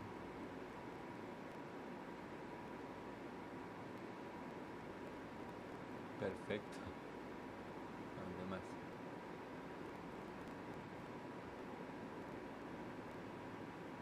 Perfecto. Esa es una buena foto, la. Al menos a mí me parece que está buena. Te la voy a enviar, hijo. Hijo.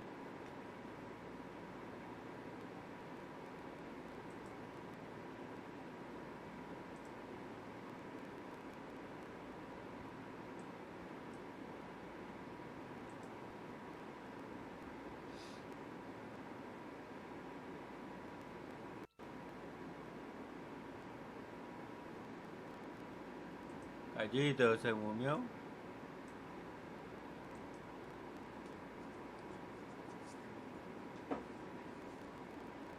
Hijo.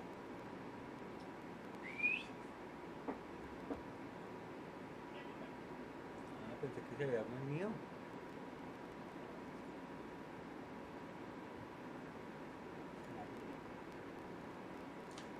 ¿Cómo?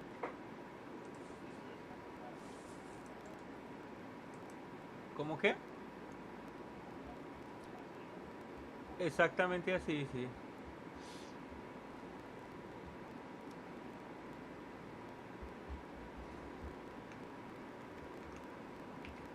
Título meta.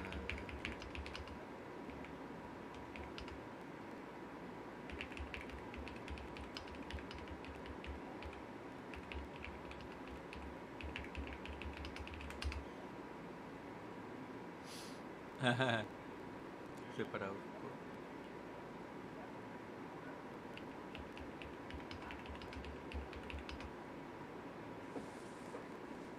8 segundos. No, si son 8 minutos.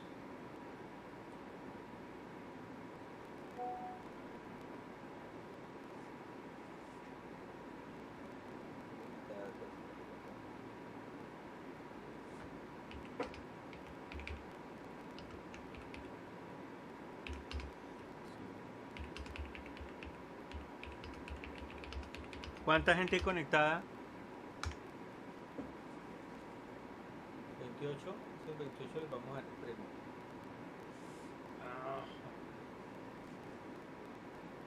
¿Ah?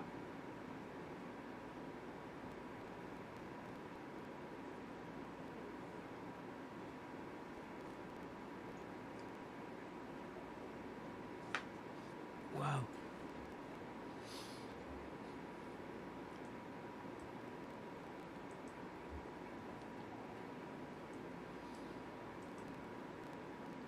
¿De dónde?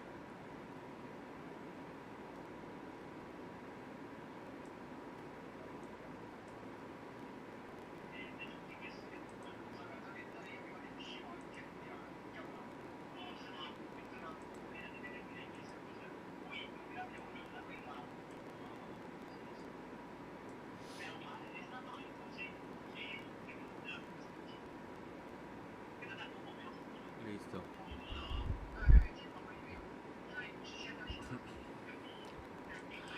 Regálame un infobanner que tenga 2 líneas de 8 palabras, por favor, en mayúscula, donde cuente que el presidente llamó y que estuvo hablando y que los felicitó. Infobanner general.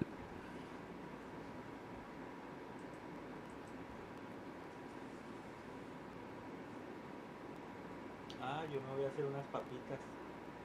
Tengo hambre. Muy bien.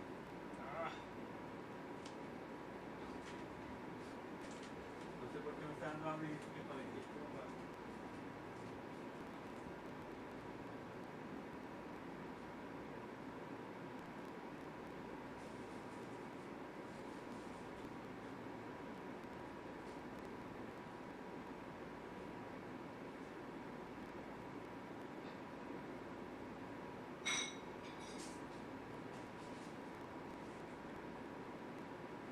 Ya las había hecho.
guardar como imagen.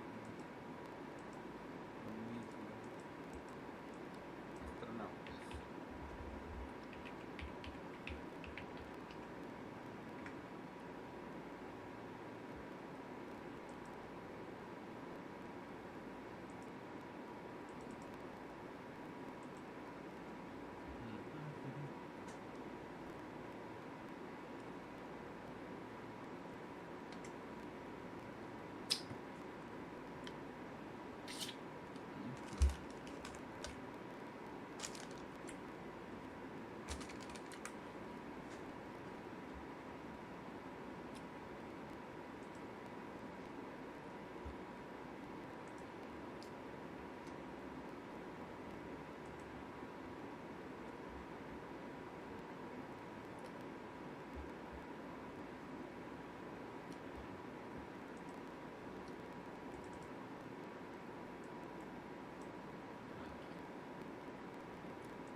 Astronautas, muy bien.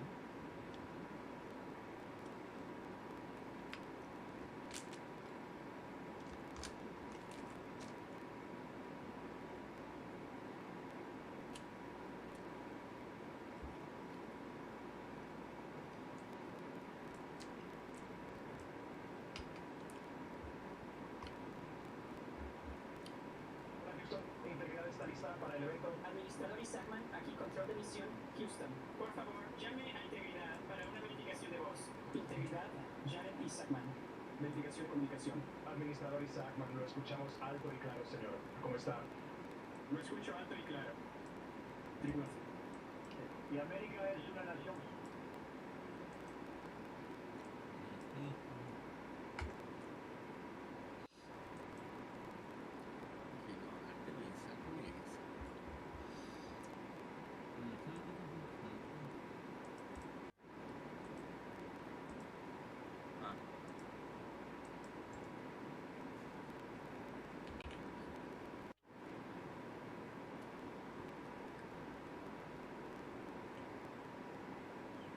Llamada histórica.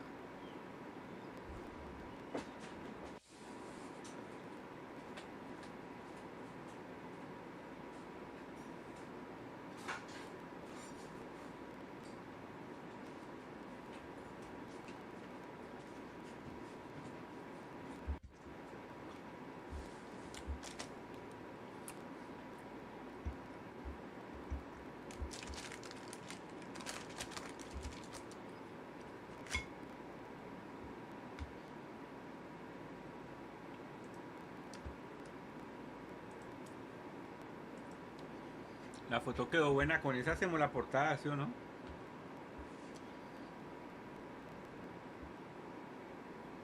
¿Me gustó, hijo?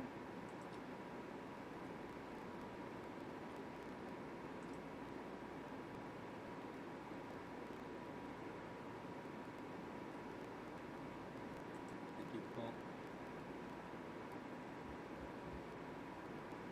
Escritorio.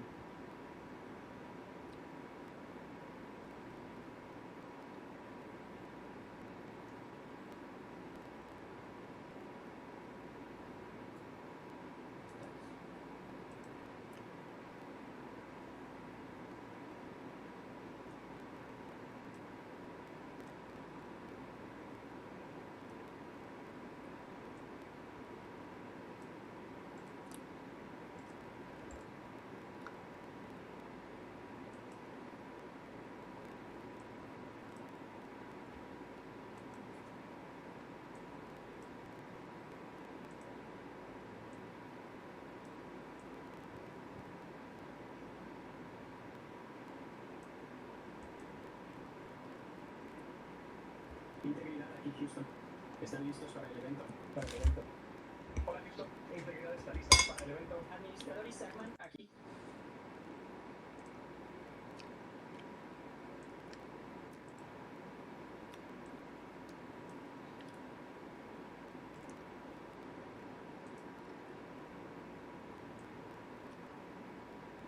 Hijito se movió.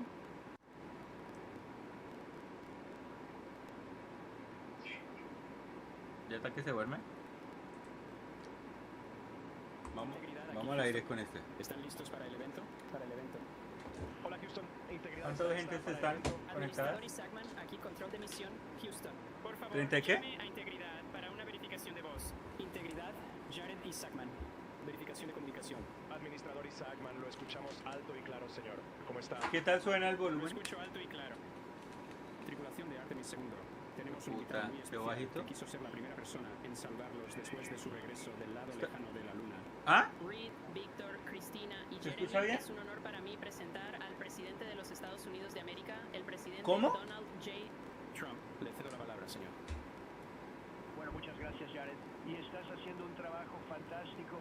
Y hola, un saludo muy especial a Artemis II. Hoy han hecho historia y han hecho que toda América se sienta realmente orgullosa, increíblemente orgullosa.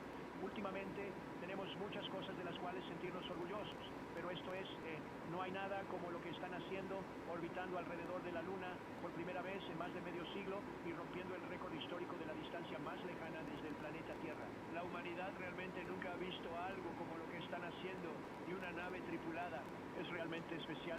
Quiero saludar y felicitar personalmente al comandante Reed Wiseman, al piloto Victor Glover, a los especialistas de misión Christina Koch y Jeremy Hansen, y también quiero agradecer a todo el increíble equipo de NASA, encabezado por Jared, que es un tipo muy especial, por cierto. Y todos ustedes hicieron este día posible y realmente han inspirado a todo el mundo, realmente.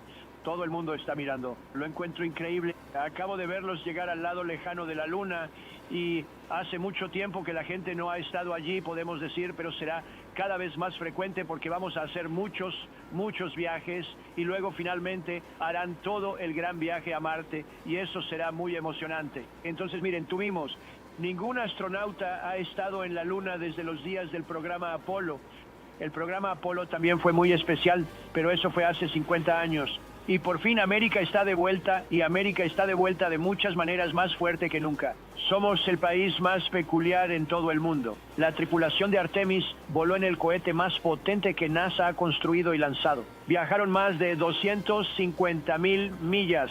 Rompieron el récord de distancia establecido por el legendario Apolo 13. Y América es una nación fronteriza, y los 4 valientes astronautas de Artemis II son de hoy en día. Realmente son pioneros modernos, todos ustedes, y uno de ellos resulta ser un vecino. ¿Sabes quién es, verdad? Tienes una persona especial allí, un vecino, y nos gusta nuestro vecino. Su misión allana el camino para el regreso de América a la superficie lunar muy pronto. Vamos con todo. Estamos haciendo todo lo que podemos y está dirigido por Jared. Plantaremos nuestra bandera una vez más y esta vez no solo dejaremos huellas, estableceremos una presencia permanente en la Luna y avanzaremos hacia Marte. Eso será muy emocionante. Estoy esperando eso con muchas ganas. Me encantaría estar aquí, pero tal vez no lo logremos en términos de tiempo, pero estaremos en la Luna y eso sucederá pronto. Así que América será incomparable en el espacio y todo lo demás que estamos haciendo, y continuaremos liderando todo esto hacia las estrellas, este increíble viaje hacia las estrellas. Así que solo es un honor hablar con ustedes y quería felicitar a cada uno de ustedes. Y díganme, ¿cuál es la parte más inolvidable de este día realmente histórico? Todo el mundo está mirando y escuchando. Por favor, díganme.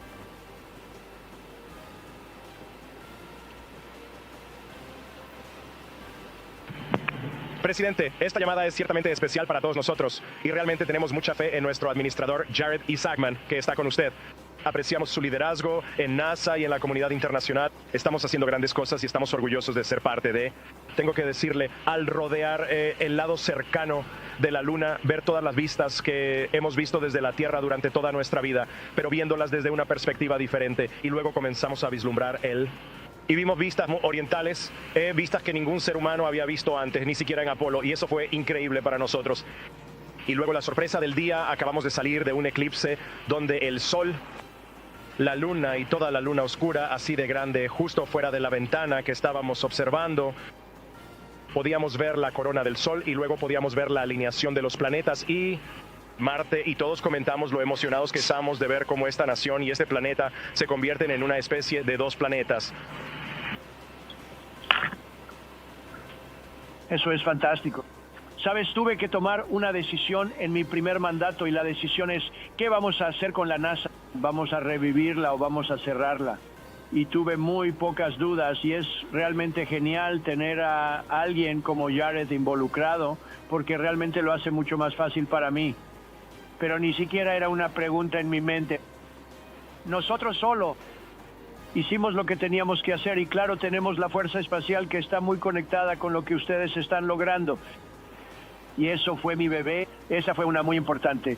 Y está resultando ser, creo, una de las decisiones más importantes que he tomado. Así que estamos muy orgullosos de la Fuerza Espacial y estamos muy orgullosos de todos ustedes. Si alguien más tiene algo que decir, mucha gente escuchando.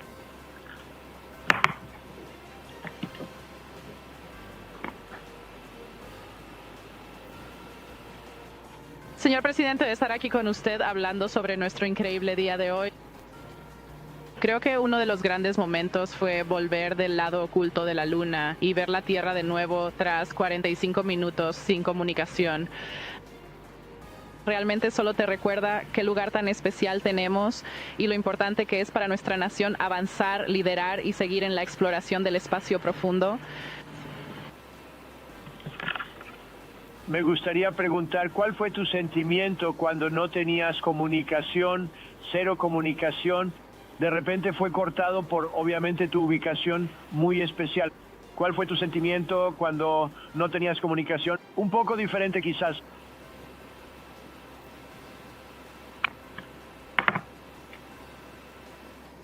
Sí, señor presidente, la verdad es que dije una pequeña oración, pero luego tuve que seguir adelante. De hecho, estaba grabando observaciones científicas. Integrity Houston with a couple more cleanup items. Sabes, ese es realmente el momento en que estábamos más lejos y más cerca de la Luna. Así que pudimos hacer algunas de nuestras observaciones más detalladas del lado oculto de la Luna, muy de cerca. Y así estamos grabados aquí arriba trabajando muy duro. Y debo decir, fue realmente I wanted to let you know that our email sync is completed. You can all now use your email. We also wanted to give Reed a heads up that we are merging those imagery from our downlink folders into one. So going forward, he should only see one on his PCD. Not to be alarmed if you see one disappeared. And then last, thought you guys would be happy to know we have implemented your feedback for tomorrow. So we are ensuring that everyone will have exercise. We are also going to move the RAD shelter demo to flight day 8, where it is going to be condensed to focus on the highest priority objectives. Todos esos mares oscuros, esos parches oscuros de la Luna que ves desde la Tierra, es muy distinto en el lado oculto. Mientras ves algunos pequeños parches de esos marí, están muy ausentes en ese lado. Así que eso es realmente genial. Y mientras tengo el micrófono, Thank you. Have a great night. Quiero agradecerle en nombre de Canadá. El liderazgo espacial del que habló de América es verdaderamente extraordinario. Lo he dicho muchas veces antes, una nación que lidera de esa manera y luego crea a la humanidad que lleva a otros países con ella es verdaderamente increíble. Y sé que esa es una decisión muy intencional, no una decisión necesaria, decisión intencional de liderar con el ejemplo y permitir que otros países como Canadá compartan nuestros dones y te ayuden a lograr estos objetivos mutuamente beneficiosos, como establecer una presencia en la Luna y eventualmente ir a Marte. Y los canadienses están muy orgullosos de ser parte de este programa. Bueno, tengo que decir que hablé con una persona muy especial, Wayne Gretzky, que creo que conoces, el grande. Y hablé con tu primer ministro y muchos otros amigos que tengo en Canadá. Están tan orgullosos de ti. Tú tienes mucho coraje. No estoy seguro si ellos querrían hacer eso. Ni siquiera estoy seguro de que el grande quisiera hacerlo, para serte sincero. Pero tienes mucho coraje haciendo lo que estás haciendo. Mucha valentía y mucho genio. Pero están muy orgullosos de ti. Y ahora, integridad y de vuelta a usted, señor presidente. Sí, creo que nos desconectaron. Es una larga distancia, es un camino largo. La recepción ha sido excelente. Hay un pequeño retraso de unos 9 segundos, pero no, solo tenía una declaración para... No sé hasta dónde escuchaste, pero solo estaba diciendo que están muy orgullosos de tu brillante persona en Canadá. Y Wayne Gretzky es un gran amigo mío. y está muy orgulloso de ti. Y el primer ministro con quien hablé está muy, muy honrado de que tengas a una persona valiente de Canadá. Tienes muchas personas valientes de Canadá, así que fue muy agradable. Yo no estoy seguro si me escuchaste decir eso, pero fue muy agradable. Sí, señor presidente, escuchamos eso y amamos a nuestro Jeremy Hansen. Amamos a todos nuestros astronautas canadienses, Jenny Gibbons, Josh Kutrick. Son simplemente grandes personas y son una adición muy bienvenida a nuestro cuerpo. Genial. Bueno, realmente espero con ansias. Cuando podamos, tengo muchas ganas de verlos en la oficina oval.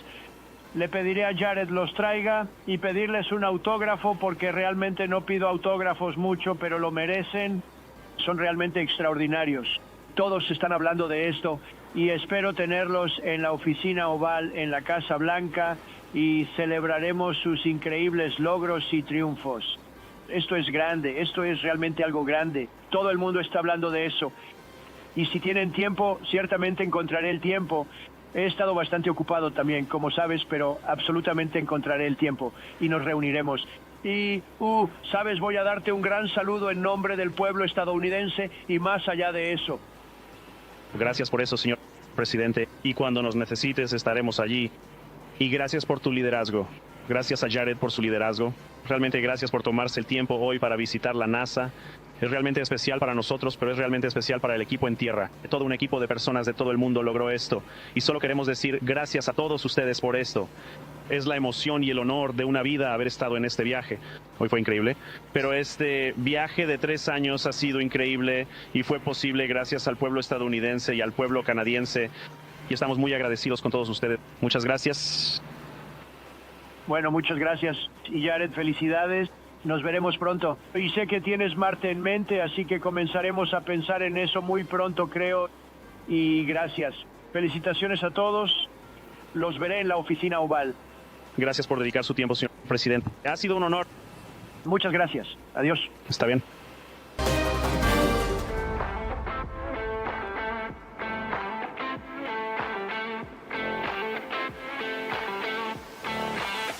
Florida News ya está en Roku. Ahora puedes ver nuestra señal en vivo, gratis desde tu televisor. Solo enciende tu dispositivo, entra al buscador de canales y escribe Florida News. Haz clic en agregar canal y en segundos estarás conectado a todo nuestro contenido exclusivo. Noticias de último minuto, entretenimiento, salud, investigación y lo que realmente te interesa en un solo lugar, las 24 horas. Descarga ya Florida News en Roku y descubre la nueva forma de ver las noticias. Durante décadas, el espacio fue conquistado por hombres. Los nombres que marcaron la historia eran masculinos. Las misiones, los trajes, las decisiones. Pero mientras el mundo miraba hacia arriba, habían mujeres haciendo que todo eso fuera posible, en silencio. Mujeres que calculaban, que diseñaban, que resolvían sin salir en la foto. Mujeres como Katherine Johnson, quien hizo los cálculos que llevaron al hombre a la luna. Y años después, Sally Ride abrió una puerta que hasta entonces parecía cerrada. Fue la primera mujer en ir al espacio. Pero la historia no cambia de un día para otro, cambia con mujeres que insisten. Hoy la NASA tiene cerca de 18,000 empleados y más de 6,000 son mujeres. Mujeres que están en todo, ingeniería, en ciencia, en tecnología, en medicina y en toma de decisiones. Desde 1959, más de 360 personas han sido seleccionadas como astronautas. Y solo entre el 60 y el 70 han sido mujeres, piénsalo. Todo lo que ha costado llegar hasta ahí, todo lo que ha tocado demostrar, el doble, el triple, y aún así, aquí están. Y entre ellas hay un nombre que hoy hace historia, Christina Koch. Desde niña su curiosidad era más grande que sus miedos. Estudió ingeniería y física, se metió en terrenos donde muchas veces le dijeron que eso no era para ella. Y aún así se quedó. Se preparó en condiciones extremas, desde la Antártida hasta los entrenamientos más duros de la NASA, hasta que en el 2013 lo logró. Se convirtió en la astronauta y no cualquier astronauta, 325 días en el espacio, pero lo que viene es aún más grande. Christina Koch será parte de Artemis II, una misión que marca el regreso del ser humano a la Luna, pero esta vez la historia es distinta. Porque entre esa tripulación hay una mujer.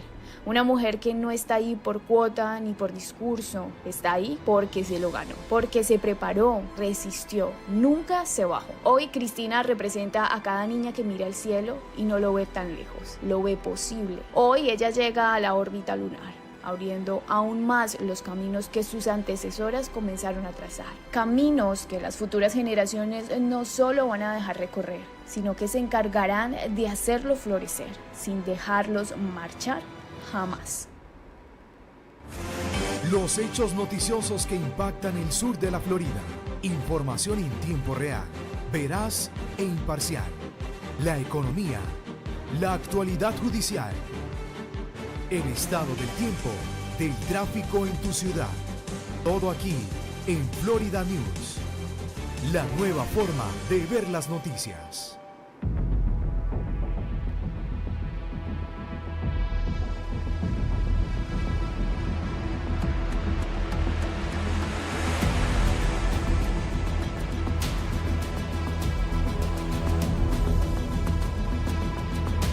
Soy Cristina Hott, soy especialista en misión. Soy Jeremy Hansen, soy especialista de misión. Soy Víctor Glover, soy el piloto. Soy Reid Wiseman, soy el comandante de la misión Artemis II a la Luna. A la Luna. A la Luna. A la Luna.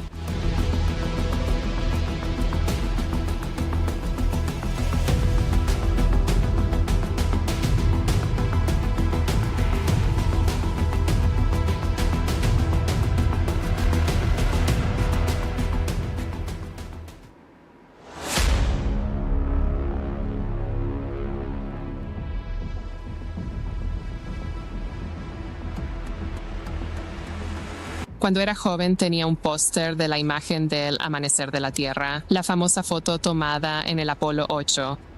Y el hecho de que un humano estuviera detrás de la lente haciendo esa imagen tan profunda y cambiara cómo pensábamos de nuestro hogar fue tan asombroso para mí. La luna no es solo un símbolo para pensar sobre nuestro lugar en el universo. No es solo un símbolo de exploración. Es realmente un faro para la ciencia. Es un faro para entender de dónde venimos. Sabes, impulsarnos a explorar es esencial para quienes somos. Eso es parte de ser humano. Esa es nuestra naturaleza. Salimos y exploramos para aprender sobre dónde estamos y por qué estamos, entendiendo las grandes preguntas sobre nuestro lugar en el universo. La exploración que estamos haciendo son los primeros pasos en el camino para llevar a humanos a Marte.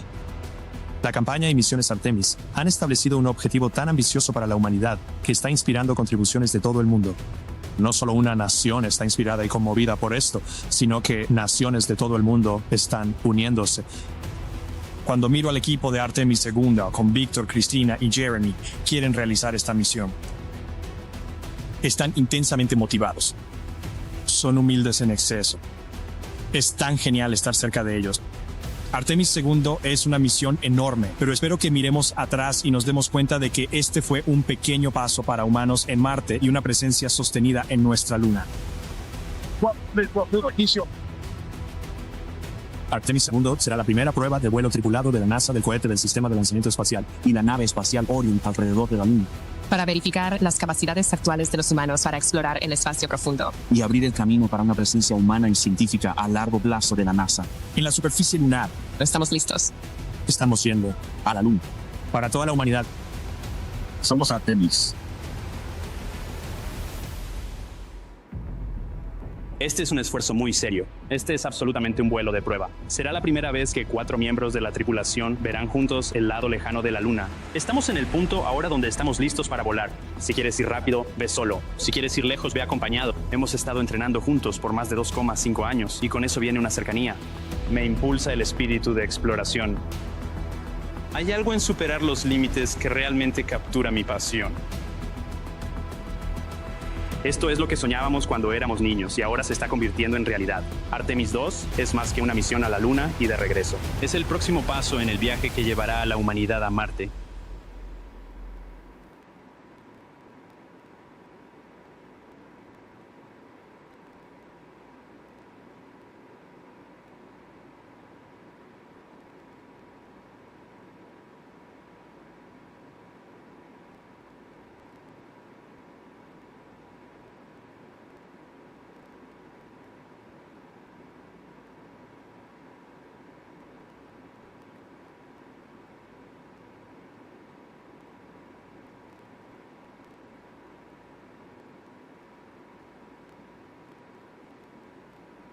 Integridad, aquí Houston. ¿Están listos para el evento? Hola Houston, Integridad está lista para el evento. Administrador Isaacman, aquí control de misión, Houston. Por favor, llame a Integridad para una verificación de voz. Integridad, Jared Isaacman.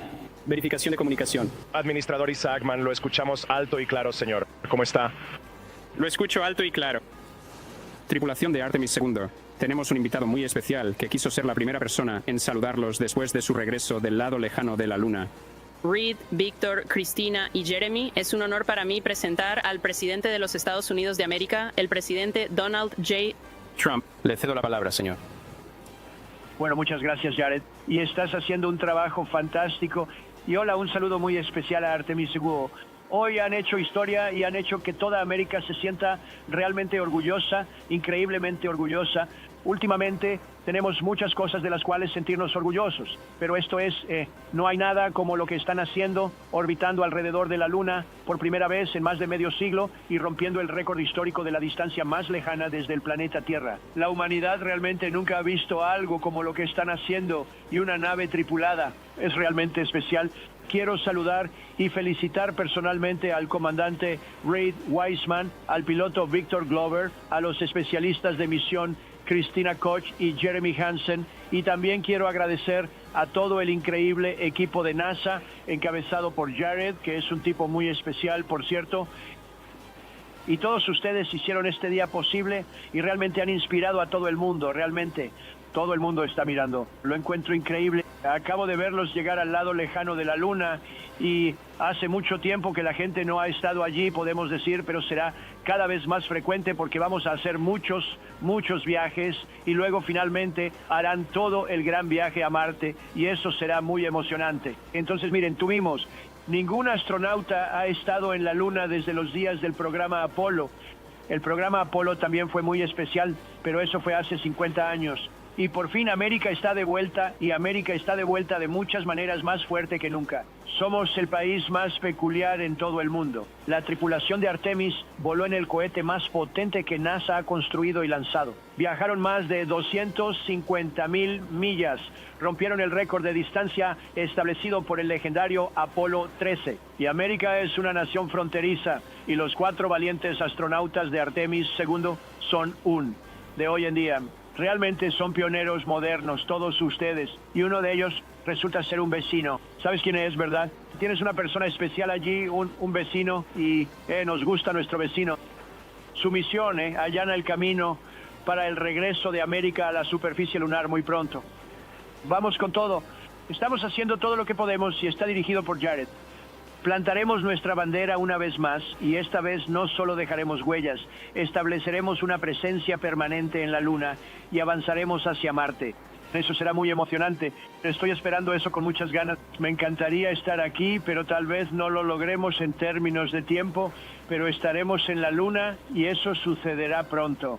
Así que América será incomparable en el espacio y todo lo demás que estamos haciendo, y continuaremos liderando todo esto hacia las estrellas, este increíble viaje hacia las estrellas. Así que es un honor hablar con ustedes y quería felicitar a cada uno de ustedes. Y díganme, ¿cuál es la parte más inolvidable de este día realmente histórico? Todo el mundo está mirando y escuchando. Por favor, díganme.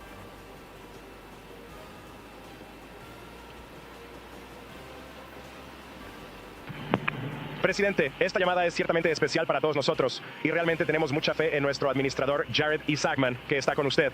Apreciamos su liderazgo en NASA y en la comunidad internacional. Estamos haciendo grandes cosas y estamos orgullosos de ser parte de. Tengo que decirle, al rodear el lado cercano de la Luna, ver todas las vistas que hemos visto desde la Tierra durante toda nuestra vida, pero viéndolas desde una perspectiva diferente, y luego comenzamos a vislumbrar y vimos vistas orientales, vistas que ningún ser humano había visto antes, ni siquiera en Apolo, y eso fue increíble para nosotros. Y luego la sorpresa del día, acabamos de salir de un eclipse donde el Sol, la Luna y toda la Luna oscura, así de grande, justo fuera de la ventana que estábamos observando, podíamos ver la corona del Sol y luego podíamos ver la alineación de los planetas y Marte, y todos comentamos lo emocionados que estamos de ver cómo esta nación y este planeta se convierten en una especie de 2 planetas. Eso es fantástico. Sabes, tuve que tomar una decisión en mi primer mandato y la decisión es, ¿qué vamos a hacer con la NASA? ¿Vamos a revivirla o vamos a cerrarla? Y tuve muy pocas dudas y es realmente genial tener a alguien como Jared involucrado porque realmente lo hace mucho más fácil para mí. Pero ni siquiera era una pregunta en mi mente. Nosotros solo hicimos lo que teníamos que hacer y claro, tenemos la fuerza espacial que está muy conectada con lo que ustedes están logrando. Y eso fue mi bebé, esa fue una muy importante. Y está resultando ser, creo, una de las decisiones más importantes que he tomado. Así que estamos muy orgullosos de la Fuerza Espacial y estamos muy orgullosos de todos ustedes. Si alguien más tiene algo que decir, mucha gente escuchando.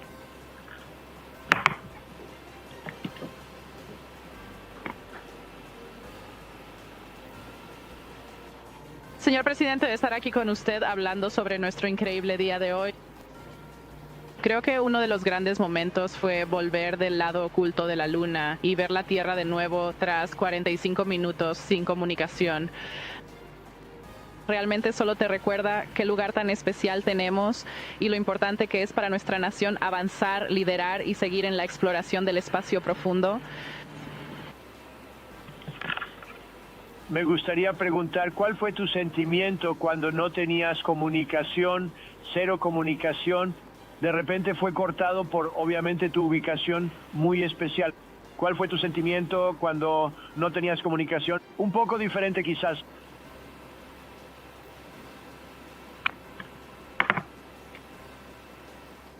Sí, señor presidente, la verdad es que dije una pequeña oración, pero luego tuve que seguir adelante. De hecho, estaba grabando observaciones científicas del lado oscuro de la Luna. Sabes, ese es realmente el momento en que estábamos más lejos y más cerca de la Luna. Así que pudimos hacer algunas de nuestras observaciones más detalladas del lado oculto de la Luna, muy de cerca. Y así estábamos ocupados aquí arriba trabajando muy duro, y debo decir, fue realmente agradable. ¿Viste una diferencia, una gran diferencia entre el lado oculto de la Luna y el lado que vemos desde aquí? ¿Hubo una diferencia en la sensación o una diferencia en el aspecto? ¿Qué viste?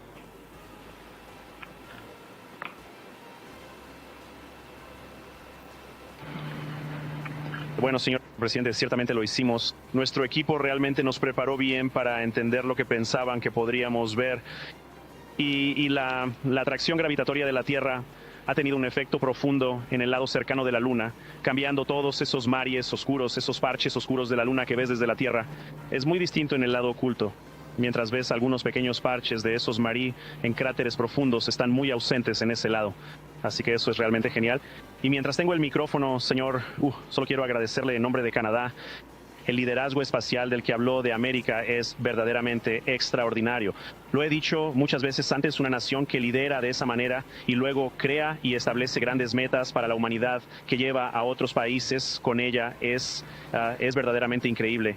Y sé que esa es una decisión muy intencional, no una decisión necesaria, decisión intencional de liderar con el ejemplo y permitir que otros países como Canadá compartan nuestros dones y te ayuden a lograr estos objetivos mutuamente beneficiosos, como establecer una presencia en la Luna. Go ahead for AGA, Christina. Y los canadienses están muy orgullosos de ser parte de este programa. Bueno, hey Tess, we've got CO2 2.8, O2 27.0, 76.3 degrees, and 10.5 PSIA. Tú tienes mucho coraje. No estoy seguro si ellos querrían hacer eso. We copy all. Thanks so much. Hacerlo, para serte sincero. Pero tienes mucho coraje haciendo lo que estás haciendo. Mucha valentía y mucho Thank you guys. Good night. Pero están muy, muy orgullosos de ti. Y ahora. Have a wonderful night, and just for your awareness, we are still standing by for your go to resume the wastewater dump when you guys are ready. Excelente. Hay un pequeño retraso de unos 9 segundos, pero no, solo tenía una declaración para... Yes, absolutely. No sé hasta dónde the good night was probably a little early. Usually when we say good night to Houston, we call about 5 more times. That's our pattern. Un gran amigo mío. Y está muy orgulloso de ti. I just feel like I am contributing to that trend. So, all right, we'll stand by for the next good night. Valiente de Canadá. Tienes muchas personas valientes de Canadá, así que fue muy agradable. Yo no estoy seguro si me escuchaste decir eso, pero fue muy agradable. Okay, good night, Tess. We'll talk to you soon. Eso, llamamos a nuestro Jeremy Hansen. Amamos a todos nuestros astronautas canadienses. Good night, Reed. Josh Kutrick. Son simplemente grandes personas y son una adición muy bienvenida a nuestro cuerpo. Genial. Bueno, realmente espero con ansias. Cuando podamos, tengo muchas ganas de verlos en la oficina oval. Le pediré a Jared los traiga y pedirles un autógrafo porque realmente no pido autógrafos mucho, pero lo merecen. Son realmente extraordinarios. Todos están hablando de esto y espero tenerlos en la oficina oval en la Casa Blanca y celebraremos sus increíbles logros y triunfos. Esto es grande, esto es realmente algo grande. Todo el mundo está hablando de eso. Y si tienen tiempo, ciertamente encontraré el tiempo. He estado bastante ocupado también, como sabes, pero absolutamente encontraré el tiempo y nos reuniremos. Y, sabes, voy a darte un gran saludo en nombre del pueblo estadounidense y más allá de eso. Gracias por eso, señor presidente. Y cuando nos necesites, estaremos allí. Y gracias por tu liderazgo. Gracias a Jared por su liderazgo. Realmente gracias por tomarse el tiempo hoy para visitar la NASA. Es realmente especial para nosotros, pero es realmente especial para el equipo en Tierra. Todo un equipo de personas de todo el mundo logró esto. Y solo queremos decir gracias a todos ustedes por esto. Es la emoción y el honor de una vida haber estado en este viaje. Hoy fue increíble.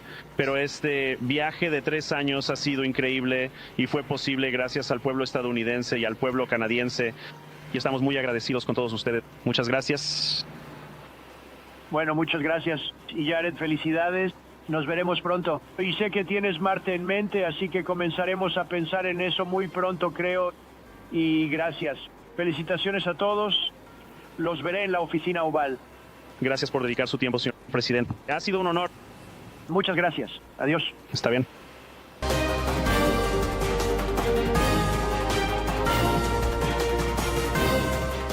Integridad.